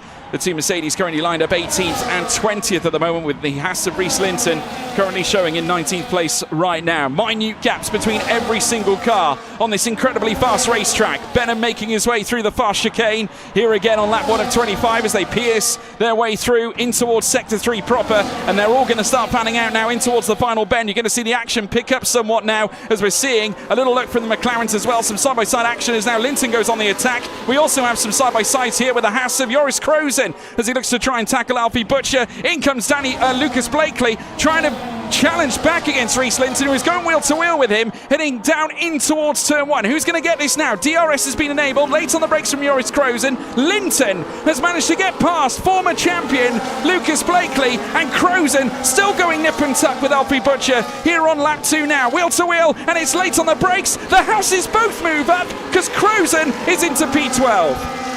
Both the Houses starting on the medium tyre, really starting to take that advantage over the hard tyre runners. Just to keep you updated, 7th through 9th, that's going to be Berejne, Pedreño and Manley, all the top 10 running the harder tyres. Everybody else in that top 10 opting for the mediums for the race start. Well, they absolutely are. Julian Klaffenbach now also having a very wide line taken through this, coming into sector 2 on the circuit, now leaves him pretty much up for grabs, with Jake Benham now going side by side here with Duncan Hofland, and I would say that Benham did a smart job of backing out of that one. Alfie Butcher also had to take to the escape road, so Hofland, who probably overcommitted heading into the chicane, is now once again being challenged by 2 McLarens, and it looks like Hofland has got past Butcher and up into 13th. Fantastic defending from Hofland there to try and hold off both McLarens. It's not an easy feat with Butcher and Benham chasing you down, but the DRS there paying dividends to the lean green racing machine. Yeah, it certainly is. Once again, Butcher all over the tail of Duncan Hofland. Hofland went very late on the brakes there. Once again, Klaffenbach losing more places. He got mugged by 2 cars towards the rear. Benham into 15th. Carreton there as well. No changes up at the front end as we now resume racing into turn 1 and turns 2. We're on lap 3 of 25. DRS, of course, in full swing this time, but both McLarens now in 14th and 15th, but a really poor run in the opening stages here from Julian Klaffenbach, TK, down in 18th now. Yeah, it was a good start. He gained one on the early stints, but then Linton and Caraton both managed to get the moves back. He started on the medium tyres as well, so he's got that tyre advantage. I'm not quite sure what's gone wrong for him, but he's getting caught up here further back. As Blakely's trying to attack, he's trying to hold on Caraton as well, as he could have scrap for the lower places here. Yeah, it's a really feisty scrap between these two. Obviously, Klaffenbach losing out to Caraton, who is now on the tail of Reese Linton. Linton, of course, once was P19. Well, he's now raised himself up by 3 places and into 16th now, 4.5 tenths away from Jake Benham, and crawling his way out to the bottom 10. He'll be hoping to venture into the top 10 and scoop some key points here. Team Mercedes once again manacled down in 19th and 20th so far, as now Thomas Ronhart gets a little bit closer to the back of Ishmael Fassi. Still no major movements inside the top 10 TK, but I'd imagine it'll be the second half of the race where we'll see them, well, really collide. Yeah, Burman slowly edging ever closer to Jarno Opmeer here. He has the DRS that can drag him forward, but he doesn't want to lead the race. And we've seen this time and time again, especially at those heavy DRS zones. I say that as he's going to go for a move into turn 1. Burman takes the lead of the race away from Opmeer. Yeah, on lap 4 of 25, Burman now with the upper hand here over former rival, now dare I say current rival. Of course, Jarno Opmeer here on lap 4 of 25 here at Jeddah, as they look to pick up the ball and race on with it here in this opening stint. And the gap already going outwards as Burman looks to commit to this lead of the race. 6 tenths now becoming 7 as Jarno starts to drift off. Now Danny Bereshnay on the hard compound of tyre, TK, going longer than those inside the top 6, obviously. Yeah, and he'll have Pedronio and Manley to follow him through this strategy as well. And it's interesting that one of the Alpines going for the medium, Otis Lawrence, wants the faster tyre at the race start. Hasn't necessarily made the advantage that he would have liked to see from it though. But obviously the drivers that are 7, 8 and 9 at the moment, obviously Freddie Rasmussen stuck in somewhat of no man's land because he can't dispatch the harder runners.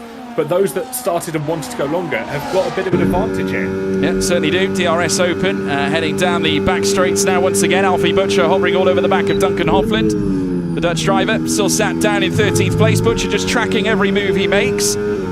McLaren looking for some kind of recovery drive or some kind of recovery mission here. But remember, they are on the hard compound themselves too, which is going to be ultimately a lot slower than that medium tyre. Obviously, the medium tyre tends to be quite friendly for those drivers out there, not just in terms of how soft it is, but it does, give the driver that greater traction, especially in the furiously fast corners that we have here at this street circuit here in Saudi Arabia. Lap 5 now underway. So plenty of racing still to come. Pit lane now here for Klaffenbach, and it looks like he might have damage here, TK. Yeah, I think I'm trying to keep an eye on what's gone on. He has headed into the pits. It doesn't look like a front wing replacement, though. No, it's not. No, it just looks like tyres. You're absolutely spot on. So Klaffenbach leaving the pits. I thought perhaps he would have come in for a front wing change, but that's a very aggressive strategy from the Kick Sauber. I wonder if this is a bit of a strategy here to try and force the other medium runners to reconsider their strategy. We saw it in weeks go by where a medium runner's pit incredibly earlier. Everyone's kind of responded to that fact to try and prevent the undercut.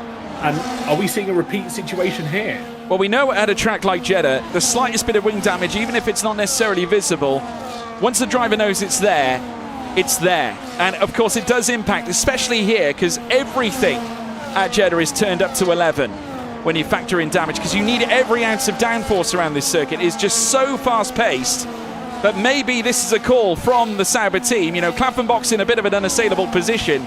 If he can gain time on every single car out of the 19 that are in front of him here, he could effectively manage this race and maybe put Thomas Ronhart into the prime spots. Yeah, he's gone purple in the second sector. He's flying at the moment on these newer tyres. He's in the clean air as well. So I wonder if we are starting to see a bit of a team game here from Sauber.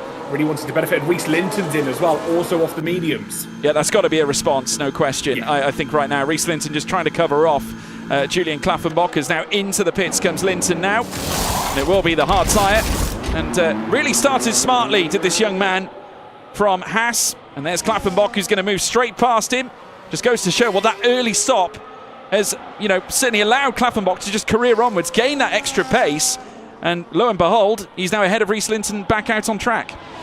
he's almost broken DRS from Linton as well. Don't forget he'll have effectively warmer tyres, so he may have a bit of an advantage through the first and second sector. Yeah, he's broken that second. If Linton falls out of DRS range here, this will be a worry for almost every other medium runner who's in and around the back of the pack. Yeah, he was purple, as you so rightly said, TK, in that middle sector on that last lap, so watch out for Klaffenbach. He could yet cause a stir, and he's only 14.2 seconds away now from Joni Tormela, who I'm sure might too be questioning whether to remain on the medium tyre, though dare I say, I think Mercedes have got other issues I think that they've got to deal with. Ishmael Fassi 3/10 now away from Otis Lawrence, lap 6 of 25. Still fairly equal gaps in between those inside the top 3 and that top 4, maybe even top 5, as now Ron Hart looks to skirt his way through the final corner and then down through the long straight again. Still Burman leading the way. Otmir now with the DRS, as now into the pits comes Thomas Ronhart. 2 early stops for Kick Sauber. In theory, I think the tyres can go 20 laps here. They are within range, at least the hard tyres can go 20 laps. So there's a few people theorising in the live chats about whether this is a 1 or a 2 stop. We're still comfortably in 1 stop territory here. So here we go. Thomas Ronhart about to leave the box. No signs there is Julian Klaffenbach. Now he's taken the fastest lap of the race. So this could be a smart play here from Kick Sauber. They've seemingly certainly found performance on this hard tyre.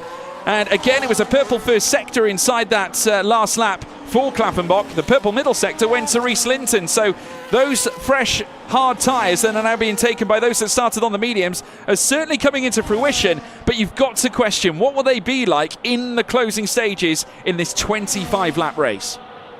I say they're going to be crying, especially those that went incredibly early. Or I think Klaffenbach will really be in puncture range towards the end of this race, because he'll be hitting lap 20, lap 19 possibly, if my maths is somewhat correct here.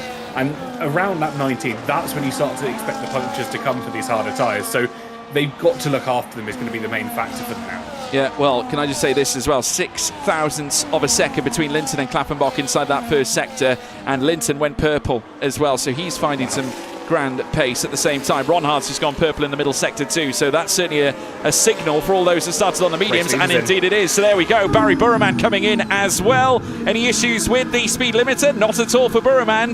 Jarno Otmir resumes the race lead right now. Of course, he can go for the more conventional strategy, can the Dutchman, if he wishes. Obviously now being at the front end of the order, he can almost dictate the pace here, TK. He certainly can, but I'm fascinated by what Ferrari are doing. Yeah, I must say I am too. Just look at this from Thomas Ronhart at the same time. He's now making his way through turn 1. It's going to be almightily close, I think, between him and Burman, and it will be close, but Burman behind Ronhart as they leave the pits. That's going to be worrying to everybody else in the lead train now. At first, it was just the drivers at the back of the pack. Now Ronhart's pitted, now Burman's pitted. They are not going to come out in clean air like they were originally hoping to do. Well, an almighty call from the Kick Sauber team, and you've got to wonder, with them continuing out on the medium tyre, once again, those inside the top 4, how much will Julian Klaffenbach benefit as well, TK? Rhys Linton once again punching in a purple sector. He's actually got past Klaffenbach as well. Remember, he was behind Klaffenbach not too long ago. But Linton, crucially enough, 3.9 away from Burman. But in terms of laps, he's the only driver, Rhys Linton, lapping in the 129s. That's extraordinary. He is flying on this circuit at the moment, and especially on the harder tyres. I'm not quite sure how he's putting in lap times like he is. But one thing I'm just thinking back to Julian, he's obviously been on the harder tyre the longest. I wonder if there's something in the back of his mind that is worried from qualifying, where he had that accident, crashed out and obviously lost his qualifying run. Is there something that's itching on the back of his mind going, I don't want to hit the inside of this corner again, so I'm going to take it a little bit too wide? Well, in comes Nicholas Longay. Yet more stops underway here in this race, and obviously responding to the move from both Burman and Thomas Ronhart. Again, it's purple for those on the fresh hard tyres, and Nicholas Longay now joining them now, and you can just see even Rhys Linton and Julian Klaffenbach. Are they going to surpass Nicholas Longay this time? My goodness, this could throw a major spanner in the works. Not quite. Longay just out in front of them. But you've got to ask the question, what about the top 6 here, TK? There's certainly not much in it. I think they're all going to be a little bit worried. Let's not forget top 3. So Otmir, Lawrence, Fasci, all of those on medium tyres. The rest will be Rasmussen, Ozilderum and Krozen. The rest are on harder tyres, so 6 of them have got a decision to make here. Do they go long? Do they extend and hope for something to go wrong further back and maybe give some life at the end of the race? or do they go in now and take the punishment, essentially, of having to work back through the field? Well, what I found absolutely amazing about this is that Thomas Ronhaar, according to our on-screen graphics, apparently he's only 4.5 seconds away from Joni Tormela. I mean, that is unbelievable right now on that opening stint. And bear in mind, he's part of the grander train, so, I mean, this could be a worldie of a strategy here from Kickstarter, and also from Barry Burraman's Ferrari at the same time. This is absolutely extraordinary, to say the least. You just see the mass train that's making its way down the straight this time. More changes as Ismail Fassi comes into the pits. No doubt corresponding from Barry Burraman, just putting on the brakes at the very last minute. I'm actually shocked that we haven't seen more medium runners come in, to be honest. I'm really shocked that we haven't seen it, because we're going to see Ronhaar and Burraman fly past Fassi here.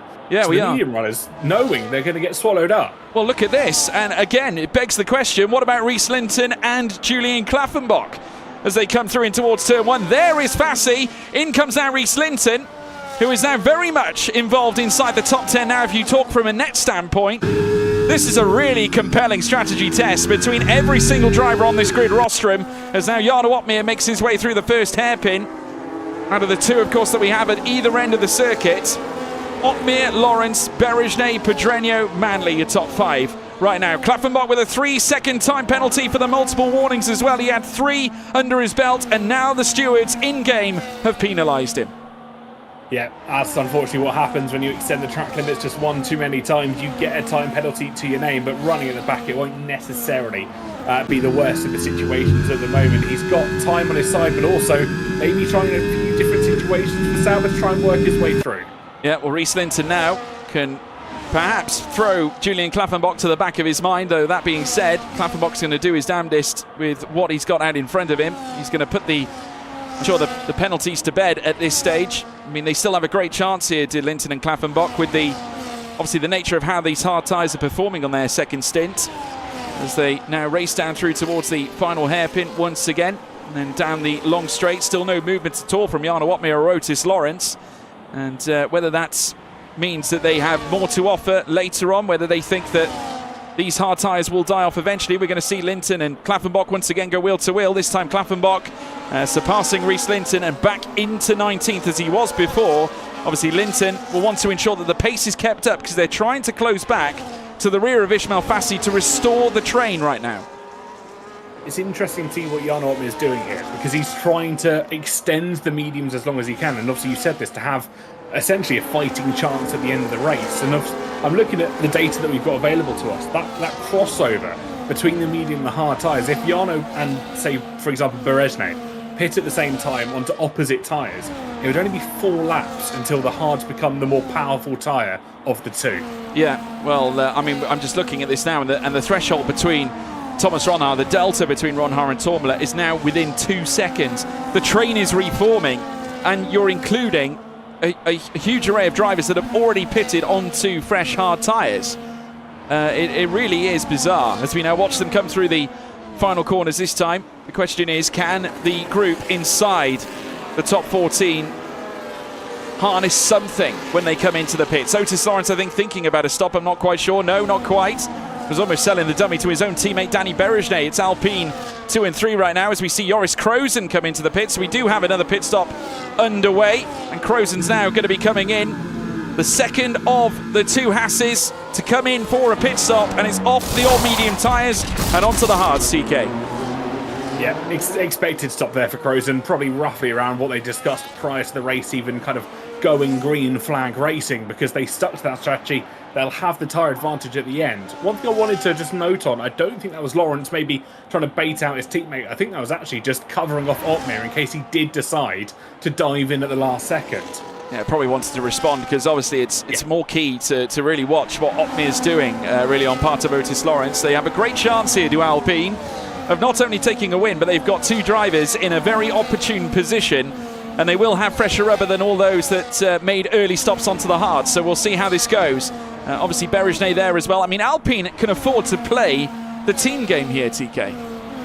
They absolutely can, and I wouldn't be surprised if that is something that's being discussed back in their engineer's office or on the virtual call that they're probably all sat at the moment, as to how they want to play this as a team rather than 2 individual drivers. Yeah, well, heading down now in towards the second of the two hairpins this time on lap 12 of 25. Otis Lawrence right on the rear of Jarno Opmeer.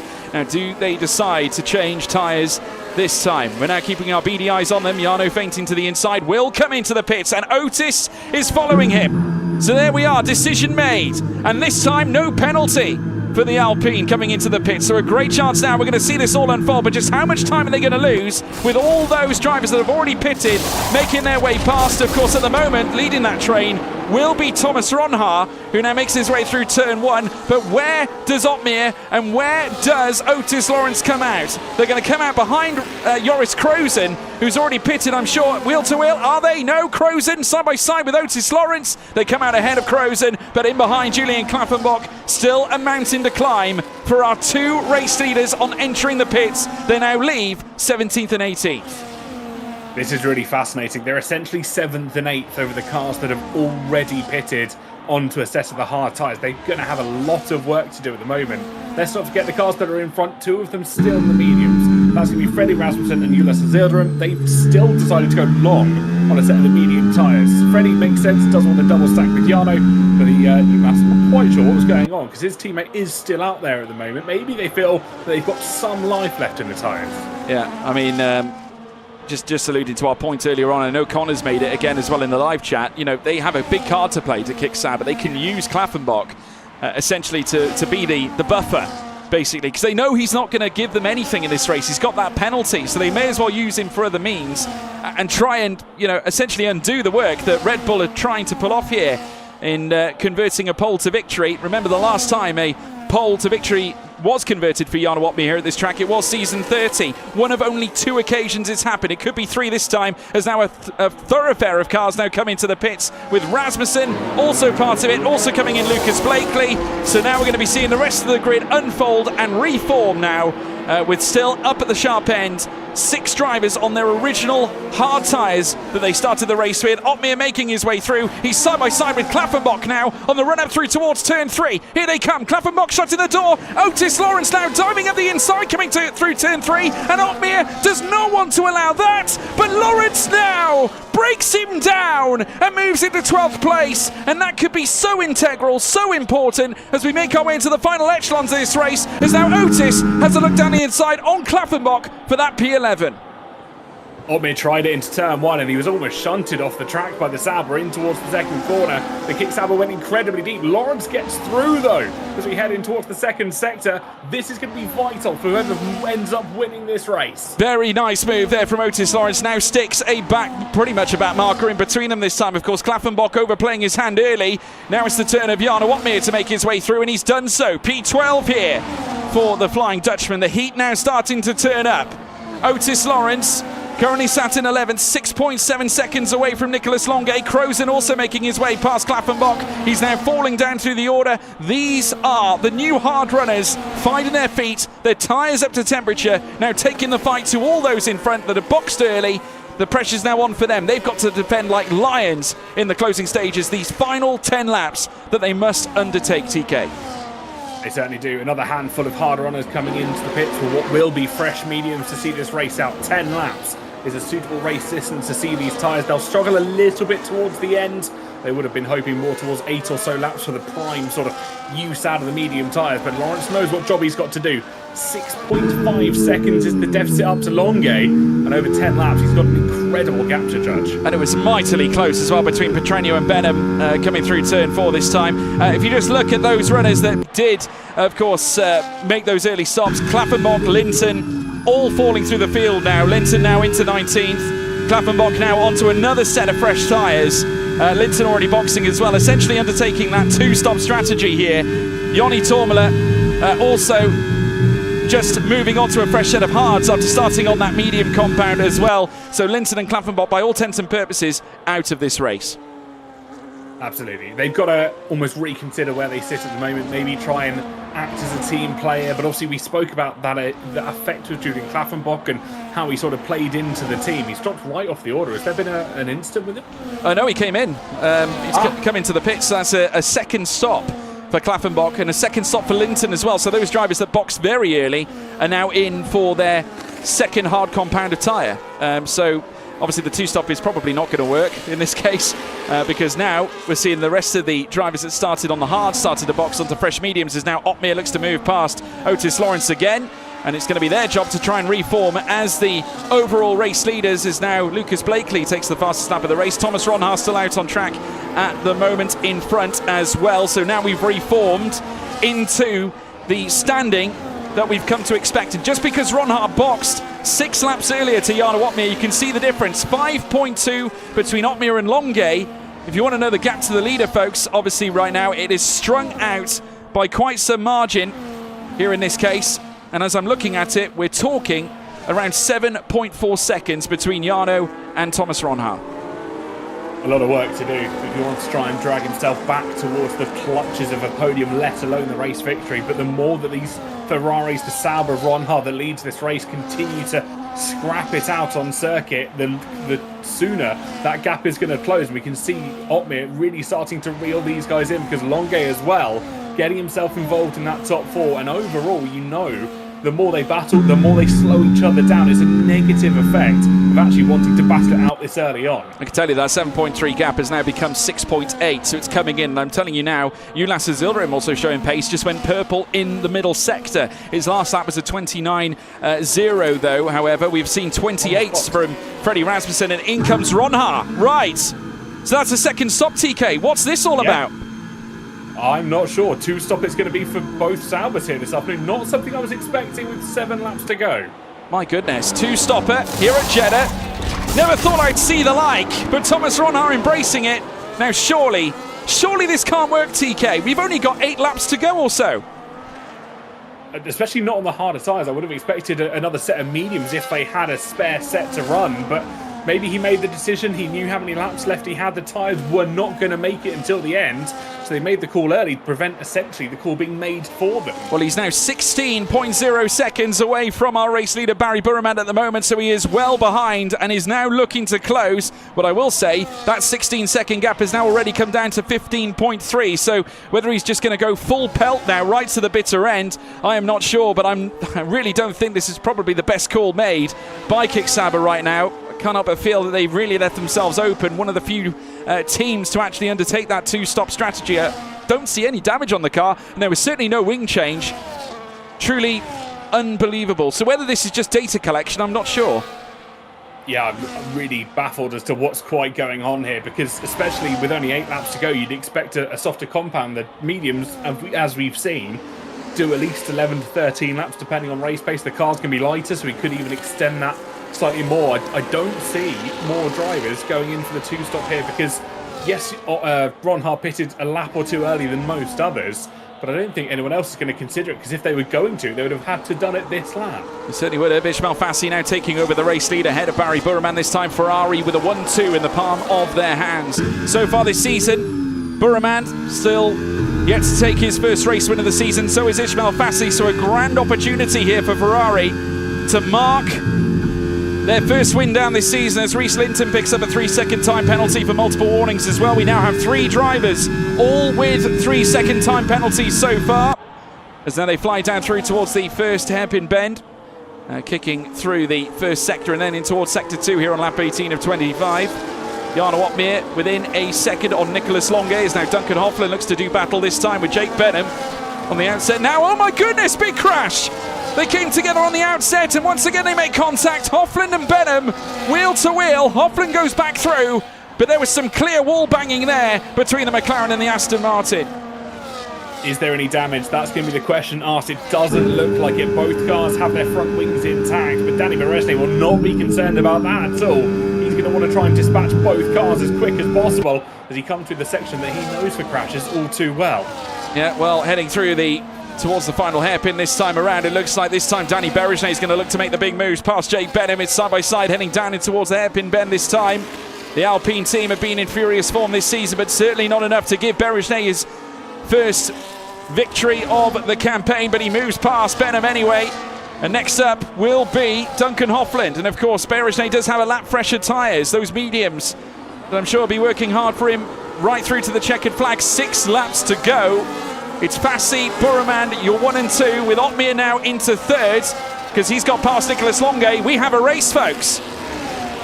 We certainly do indeed. Just keep an eye on Thomas Ronhart. He would have been needing to go at least 2 seconds a lap quicker than anybody else. And I hate to break it to everybody, he hasn't even made the fastest lap on those set of tyres at the moment, so I don't think he's going to drag himself back into contention. Not at all. Lap 19 of 25. Lawrence also waiting in the wings in P4. You got Fassi, Burman, both chasing their first wins of the season. Otmir looking for a second. Otis Lawrence, who's also looking for a second win of the season. Only one man has gone on to take multiple wins this season, and that was Freddie Rasmussen. He's currently locked down in 7th place, but taking some key points for the Red Bull team to once again grow their gap ahead of Ferrari, ahead of Alpine, as now they curtsy their way through the next chicane and in towards Sector 3 proper, where they'll meet the final hairpin once again. It's Fassi who leads. Burman being closed up upon by his former PSGL PCF1 rival, though make it current rival. As I've already said, Joris Krozen with a very bold move up the inside past Nicolas Longuet as he looks to lift himself higher up this rostrum. Longuet saying no, fighting back, and invites Freddie Rasmussen into the mix as well. 3 wide near enough as they storm down through towards turn 1. No movements right to the top either. Fassi remains in front as Krozen gets out of Longuet and Rasmussen into P6.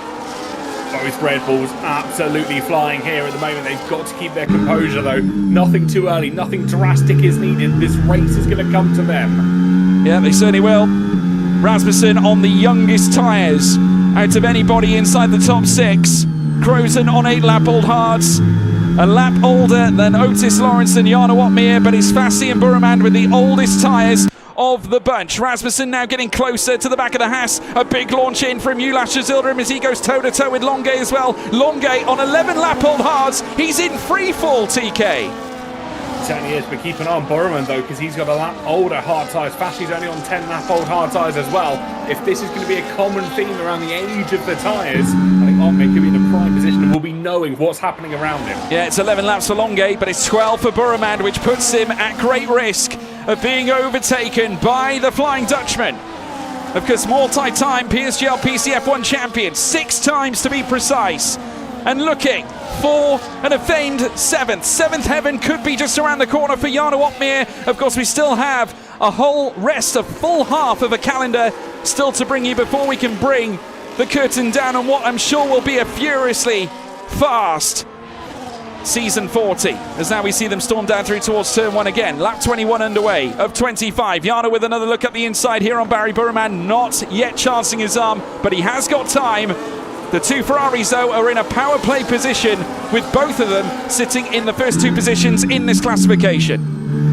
This is where patience will be key. He's going to try and put pressure on Burman without actually putting pressure on Burman. It's the little looks down the inside, reminding the Scuderia that he's in his mirrors. He's close enough to send a lunge if he wants to, because that's the mind games that we've seen played by Jarno time and time again, and it's going to be played here again tonight. It certainly will be. Otis Lawrence also there, tracking every move that Jarno Otmir makes. They both share the same age tyres. Rasmussen joined by Ulas Yildirim, part of the Red Bull family, as now it looks like Jarno, I think, fancied a little look there, but am I right in seeing this? Is Burman almost holding up Fassi here? This looks like stern defence here from the Iranian. It certainly looks like he's slowing down. He's lost a couple of tenths already through the second sector, and I wonder if this is a smart and strategic play from Ferrari. If Burman sacrifices his race at the moment, not necessarily his race, but pulls back from Fassi, gets out of DRS range, that's only going to allow Burman to maybe retake the position on lap 24 or 25. Yeah, the gap has gone out to just under 8.5 tenths. Otmir surely must be thinking, well, is this him trying to allow Fassi a breakaway here, offering him that olive branch to confirm a potential race win? We've now got essentially by and large 4 laps to go until the checkered flag, and it looks like as well Ulas Yildirim has got past Freddie Rasmussen. Here comes Jarno Otmir again, side by side between the Ferrari of Burman and Otmir's Red Bull. A little lock up on the front left. Rasmussen loses another place. Jarno Otmir around the outside, coming through turn 1 and turn 2, and now out of turn 3 they're going to go side by side, but Burman shuts the door as they venture in towards the third apex of the corner this time, in towards turn 4 this time. Lap 22, Fassi and Burman, the status quo remains.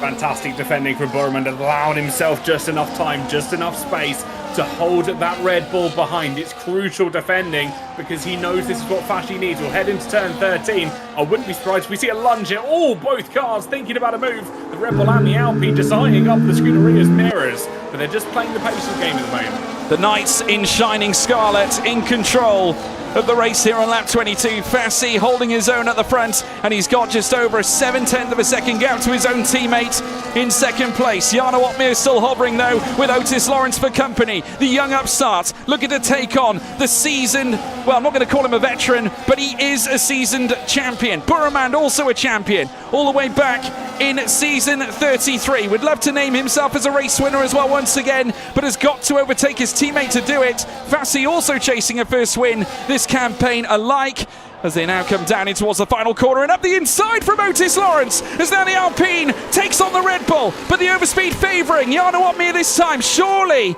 the Flying Dutchman's got to think about making places, because now he's in jeopardy, and Otis Lawrence with the DRS moves into third ahead of Jarno now, as now in comes Joris Krozen for a move into P4. Jarno's almost out of battery. I wonder if he's over-pushed here to try and dispatch one of the Scuderia Ferraris. Couldn't quite hold back Lawrence, who charged the battery, and that left him in a very vulnerable position here. Yeah, it certainly has, and now Otis Lawrence has got a great chance, and one thing we do know about this young man is that he likes to fight.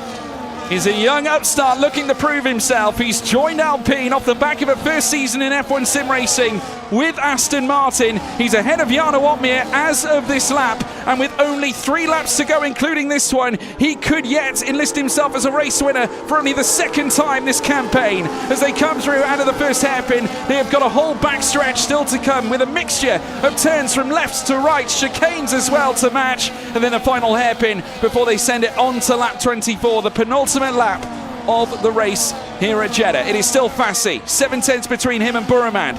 It's 10 laps accrued on the hard tyres here for Lawrence, but 15 laps accrued from Buremand. This defensive stern test that Buremand has provided Lawrence and Opmeer has been nothing short of sensational. The Iranian has been nothing but fire, breathing fire, against this onslaught that the Alpine and the Red Bull have brought. As they come down into the final corner this time, lap 23 about to come to an end. Lawrence now hovering in the wheel tracks and now heading down the long straight. He has gapped Opmeer now to nearly half a second and looking to move past one of the Ferraris, one of 2 to be precise, as they head down in towards turn 1. Fassi still leads here on lap 24, penultimate lap underway. A little look from Pedreño on Ulas Yildirim, who once again has had a great race, and Longuet retires.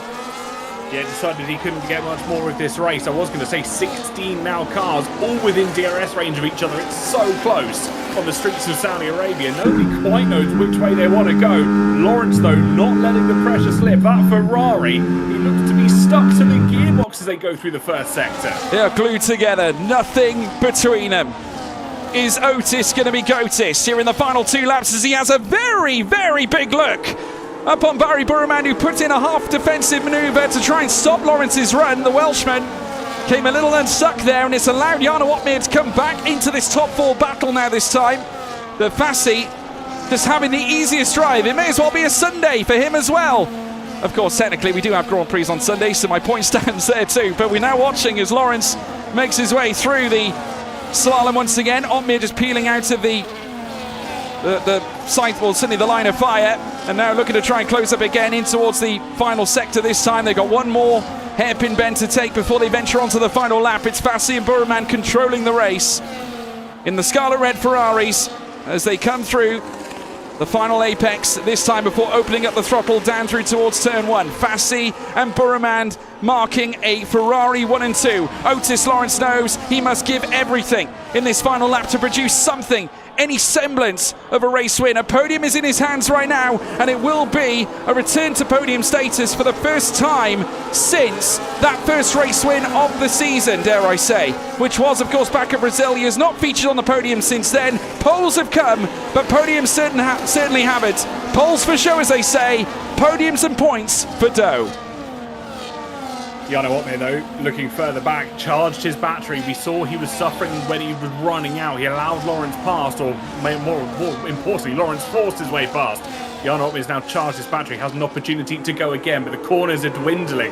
We've already reached turn 13 as we make our way through this circuit. We've got just over 14 to go. Our drivers will be acutely aware of that half a lap to go in this Grand Prix. And it's going to be full send, no regrets. No, I'm sure. Fassi now nearly 8/10 clear, and a first win looks all the more likely. A stunning performance from the 2 Ferrari drivers, a 1-2 that has been perfectly crafted but could yet be silenced. With Otis Lawrence still there down in third, Rasmussen also trying to scuffle for points. Oh my goodness me! We saw a big crash in the background of the chicane, and that's brought an end to Duncan Hoffland's day, as now we watch Ismail Fassi come through the final corner. A masterclass here in the shade of Scarlet Red, as Ismail Fassi, for the first time in PSGL this season, takes victory in Season 40. Yet another new winner to add to the rostrum here at Jeddah.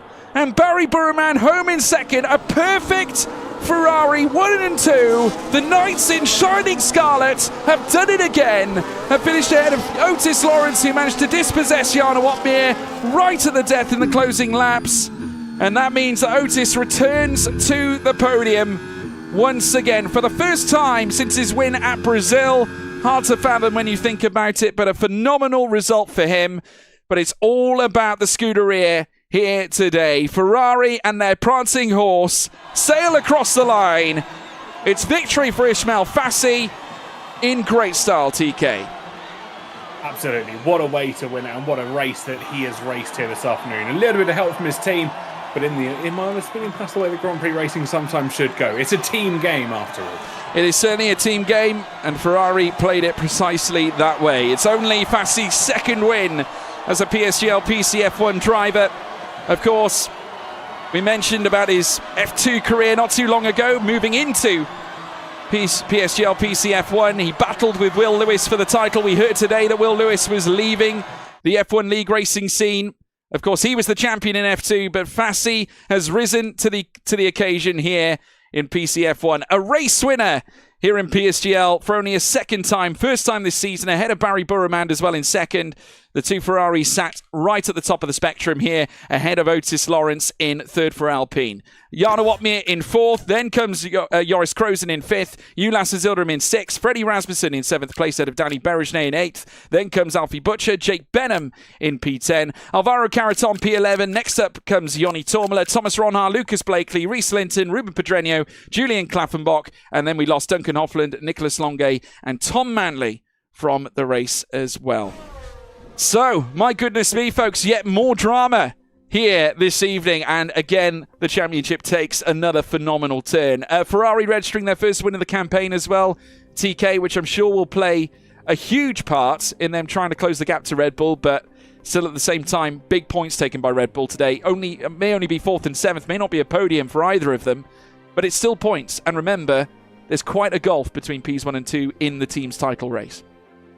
Yeah, I think they feel like they may have earned that or may have deserved that after what we saw in Brazil. Obviously, it was a Burman win on track. The race got decided in the stewards room, and obviously Ferrari will not have been too happy about how that went down. It's never nice to have a race decided in the stewards room, let alone the first win of the season being taken or snatched away from you after what was essentially a very minor incident in the race. But now they are back on the top, and I wonder if they can continue this form as we head in towards the closing stages. That is the big question. Obviously, we know how great Barry Burman is. He is a former champion. He knows what it takes to win championships in PSGL PCF1, and he knows how key it is as well in terms of furthering your prowess in the F1 sim racing scene, helping you get to the point where you are representing big teams like Ferrari. And winning in red speaks immense volumes. And it also speaks volumes, does it not, about the progress that Fassi has made since his move into the F1 spectrum, because it's really, really tough, is it not, to really rise to the occasion at this insane level where gaps are essentially by and large minute. Absolutely, and we saw the racing that he had accomplished under the guise of Williams, and obviously when he made that announcement that he was making that move to Ferrari, I think there may have been some questions around how is he going to fare there, because he has such intense competition. He was replacing a known name like Longuet. He was stepping alongside Barry Burman. So there was always going to be that challenge as to how well he can cope when he steps into that scarlet red seat. And actually, I think today is going to be that founding point for him where he goes, I belong here, I earn my seat here, and I'm going to carry this forwards.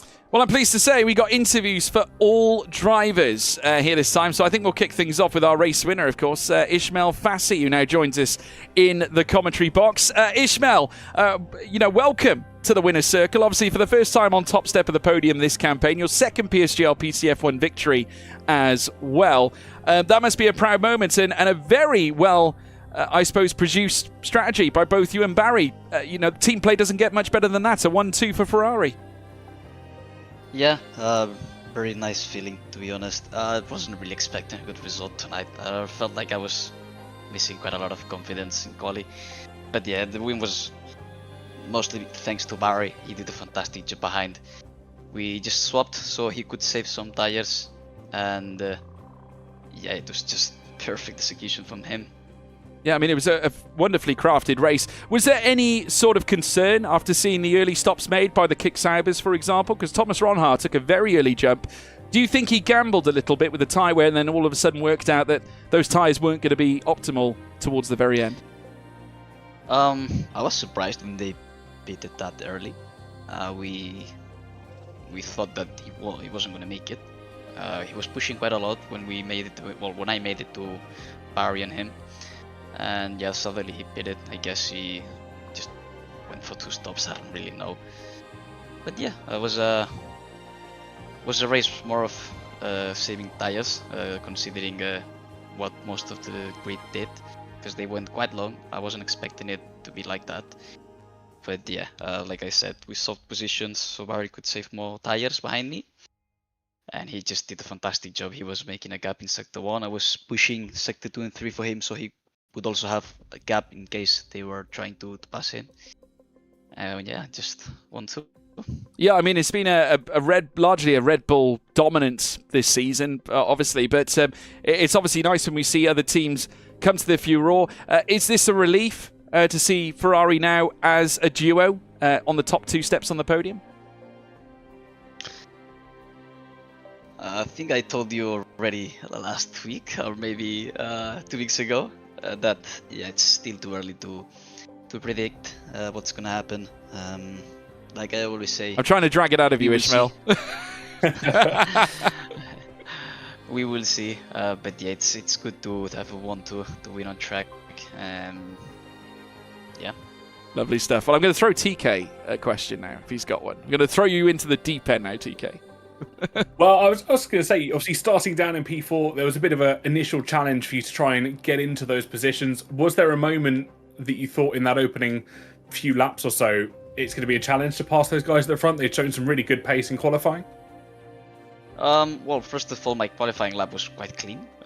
When I saw myself in P4, I was like, we somehow cooked a bit. Because yeah, like I said, I wasn't really confident for quali. Just did a clean lap and put myself in P4. And yeah, on the start of the race, I was hoping just for a good start and gain a position, because there was probably no chance to overtake on the train, and on this track. This game in general is really hard to overtake, so yeah, it was more about strategy than having pace on track. Well, either way you look at it, both the pace and the strategy have been very strong today, Ishmael. Congratulations on an immense victory, and obviously I'm sure many more to come. We wish you the very best. Thank you. Thank you very much. That's Ishmael Fassi, everybody, joining us for an interview. We'll bring his teammate in now as well, Barry Burramand. A true masterclass performance, Barry, on your part of defence. I have to say, you had to keep a raft of cars behind, no less than your old rival Jarno Opmeer, but also Otis Lawrence. You must have really been tense right through to the checkered flag. I mean, yeah, first of all, hello to everyone. And yeah, I mean, that was a crazy race.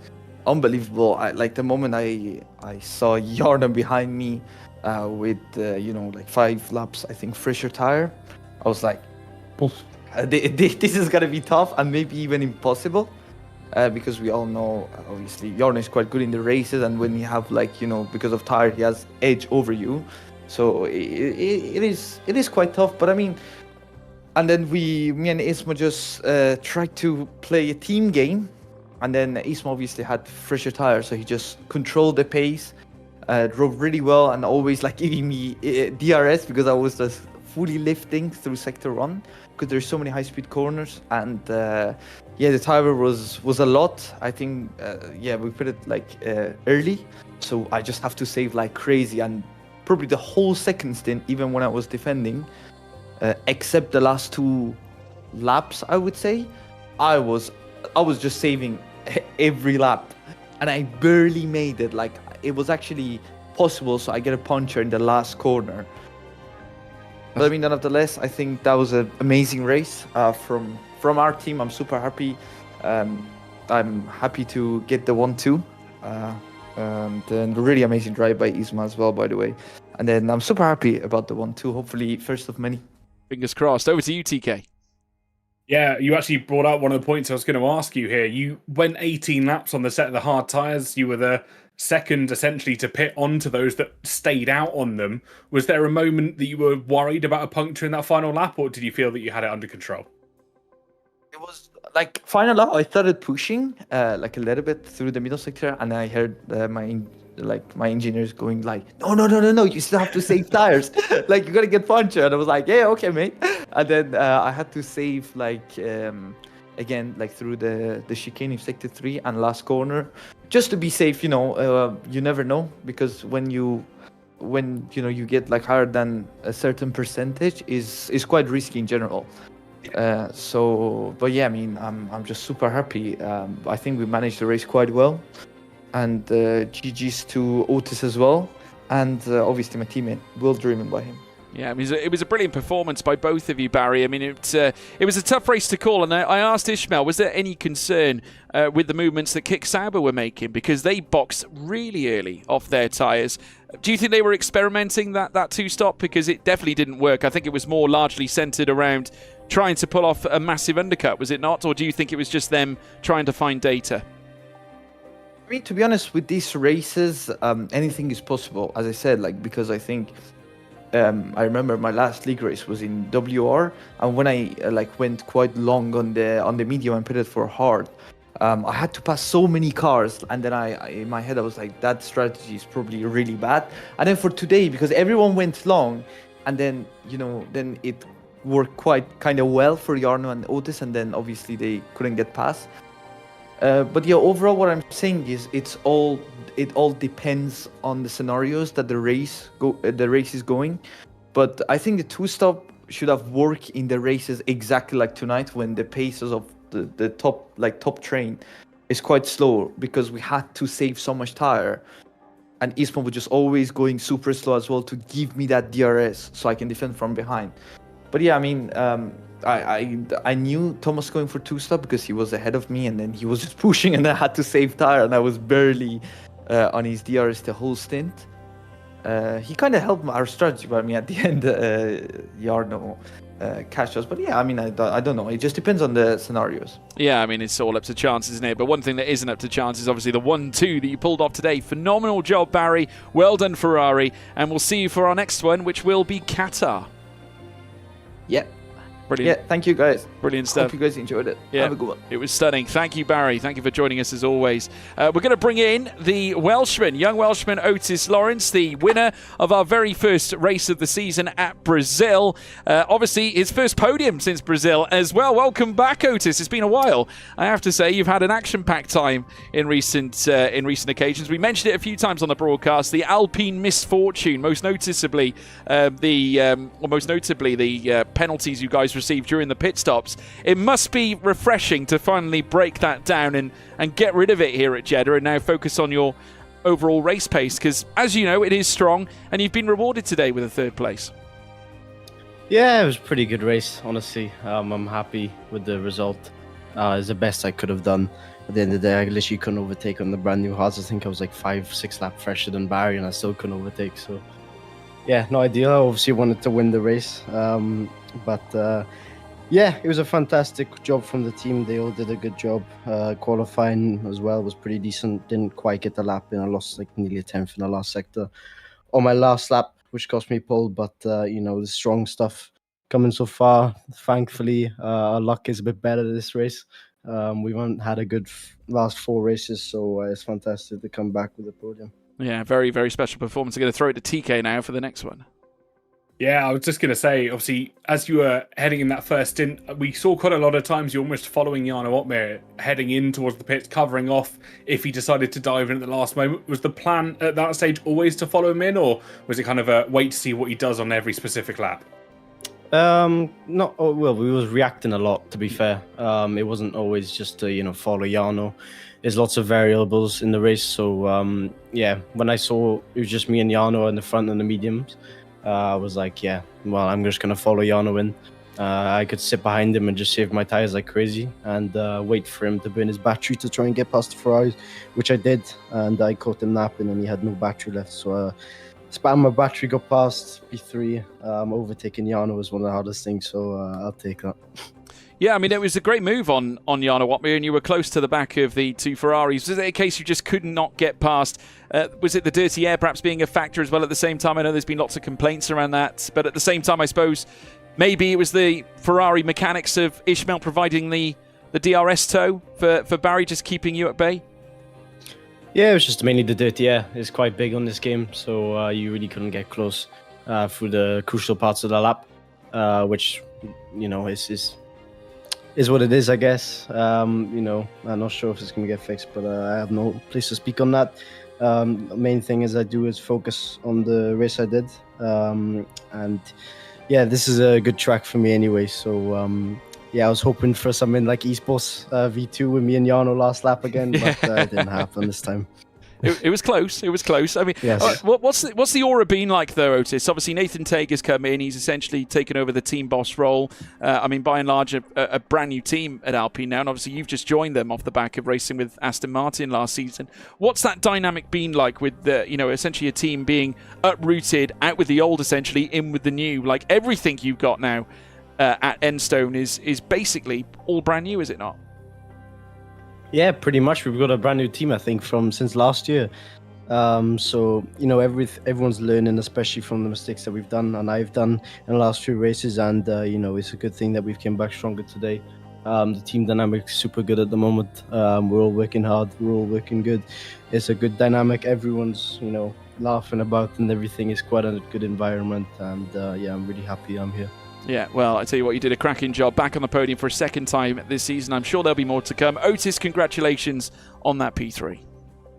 Thank you. Hope you guys enjoyed. Yeah, fantastic stuff. Otis Lawrence, everybody, the Welshman, the young Welshman looking to rise through the channels in the Drivers' Championship in PSGL, PCF1 and come away with more victories or podiums alike. But it's still at this stage, well, making progress the Ferrari, but at the moment Red Bull still holding all the cards, TK. I've just been crunching some numbers my side.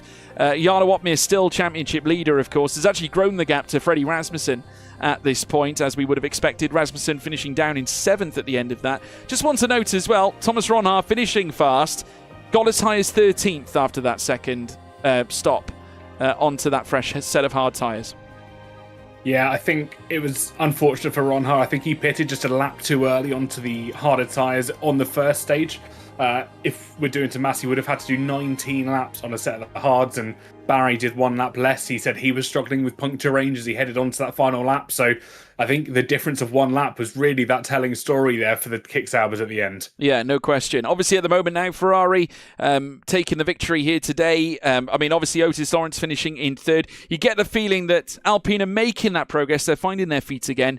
Maybe a few shots, you know, of, I suppose, a lack of confidence over the last few races perhaps might have unearthed themselves. You know, obviously Otis, a young guy, impressionable, still finding his feet in the world of F1 sim racing. Had a wonderful start to his F1 sim racing career last year. Couldn't start in a better way at Brazil, but things steadily fell off just a little bit in between Texas and obviously coming in towards well, until now, really, where only is he just now taking his second podium of the season. Do you think there's more to come from Alpine? I think almost certainly. You've got in the back of my head, I've discounted that first sort of couple of races of the season. Well, I don't want to call it beginner's luck, but it's that new team high. You've all come together. You want to go out and show what you've got pretty much on an instant race pace basis. And it worked really, really well at Brazil. Yeah, it definitely. And then they've come... Oh, sorry. No. Sorry, I thought you stop. You carry on. Honestly, no. Carry on. They've then come back into the middle part of that season where they've kind of reconciliated, packed in together as a team. They've gone through that learning environment where they've got to essentially figure out how they can keep that performance going lap after lap. The learning, the training comes in. And obviously, it may have taken a bit of a dip in race pace overall because they are starting to become that team again. But I think they found those bonds, and we've seen the improvements already. Yeah, I mean, no question. I think, you know, if you compare where they were, obviously with the prior, obviously team running Alpine, there's definitely been some, immense inroads, and they made some huge moves in the driver market. Obviously, Otis, one of the more sought-after drivers, I think, coming out of the junior sectors. I think we've seen throughout the entirety of F1 Sim Racing, definitely the most desirable young driver. Also, Ismail Fassi maybe as well the year before. Obviously, looking ahead, TK, Qatar up next. Very different circuit. Obviously, not a street circuit. We're going more into the traditional circuit sense, but we're staying in the Middle East. Quite a few areas of runoff, but at the same time, a wide track where, really runoff isn't necessarily an issue, but there's a few pinch points at this track. There certainly are. It's almost a 90-degree shift from where we're at the moment. Very high speed, very similar to what we saw in Jeddah, but obviously a lot more open, infamously a MotoGP circuit where they want that runoff. They want the ability to take the bikes wide. So obviously the cars will naturally be able to open up that little bit more. Yeah, no question. Obviously, we can take a look at the calendar now, folks. Just give you a reminder as to what's to come. We'll now put a big tick in the box next to Jeddah. We've now concluded September 17th. We move on to September 24th, where Qatar is the next destination for round 9, before we then hit the break week in October 1st. We then have Bahrain, October 8th, round 10, then round 11 for Melbourne, Australia, round 12 for Mexico, Vegas, the penultimate round for round 13. Well, they'll roll the dice, and then the fireworks lift off on November 5th for Abu Dhabi for round 14, the last round of the championship, where we hope to crown a champion in our final round. We'll wait and see. Of course, still plenty of contenders up at the front end of the order. You never know, we could see quite the change towards the end of the season, so do stay tuned. You do not want to miss a thing. But in the meantime, folks, if you've enjoyed the show, and I really do hope you have, you can, of course, check out PSGL on all the social networks. If you have been tuned in to one of 3 platforms we are streaming live on at the moment, though, we've been live on YouTube, of course, Twitch, and also TikTok. Be sure to follow us if you've been watching us on Twitch. If you're watching on YouTube, please leave a like and also subscribe to the channel. If you're watching on TikTok, please spam that like button. Also, leave a follow as well. If you want to check out PSGL on social media, Twitter, Instagram and TikTok at PremierSimGL is the place to go. Be sure to leave follows, stay up to date with all the content as well. And we get the results confirmed on those social media networks at the same time too. And if you want to race in PSGL, wait till the next sign up window. You can join through the link and join the Discord. We've got quite a vibrant community here that you can also be part of at the same time. If you've enjoyed the commentary as well, I hope you did. We had a great time bringing it to you. Start with you, TK. Where can they find you? You can check me out on social media. I'm just out. They call me TK, sometimes with a little underscore in front of it. You can call him TK. You can call me George Morgan. You can find me on social media as well, folks, on Twitter, Instagram, and of course TikTok, Twitter or X, whichever you want to call it, at George Morgan TV. It's all the same. You can find it. But folks, what a race day. Any closing remarks, TK, before we go? I thought we were actually going to get a race in Jeddah without a massive crash, and we had one on the final lap there. Well, we certainly did. I mean, there was quite the carnage lighting up, almost F1 Sim Racing-esque from last season. Very close. But folks, that concludes our show today. Big thank you to you, wherever you've tuned in around the globe. Today, Ferrari returned, in the virtual sense anyway. The Knights in Shining Scarlet produce a magical 1-2. Will they do the same at Qatar? Join us next week to find out. Big thank you. Goodbye.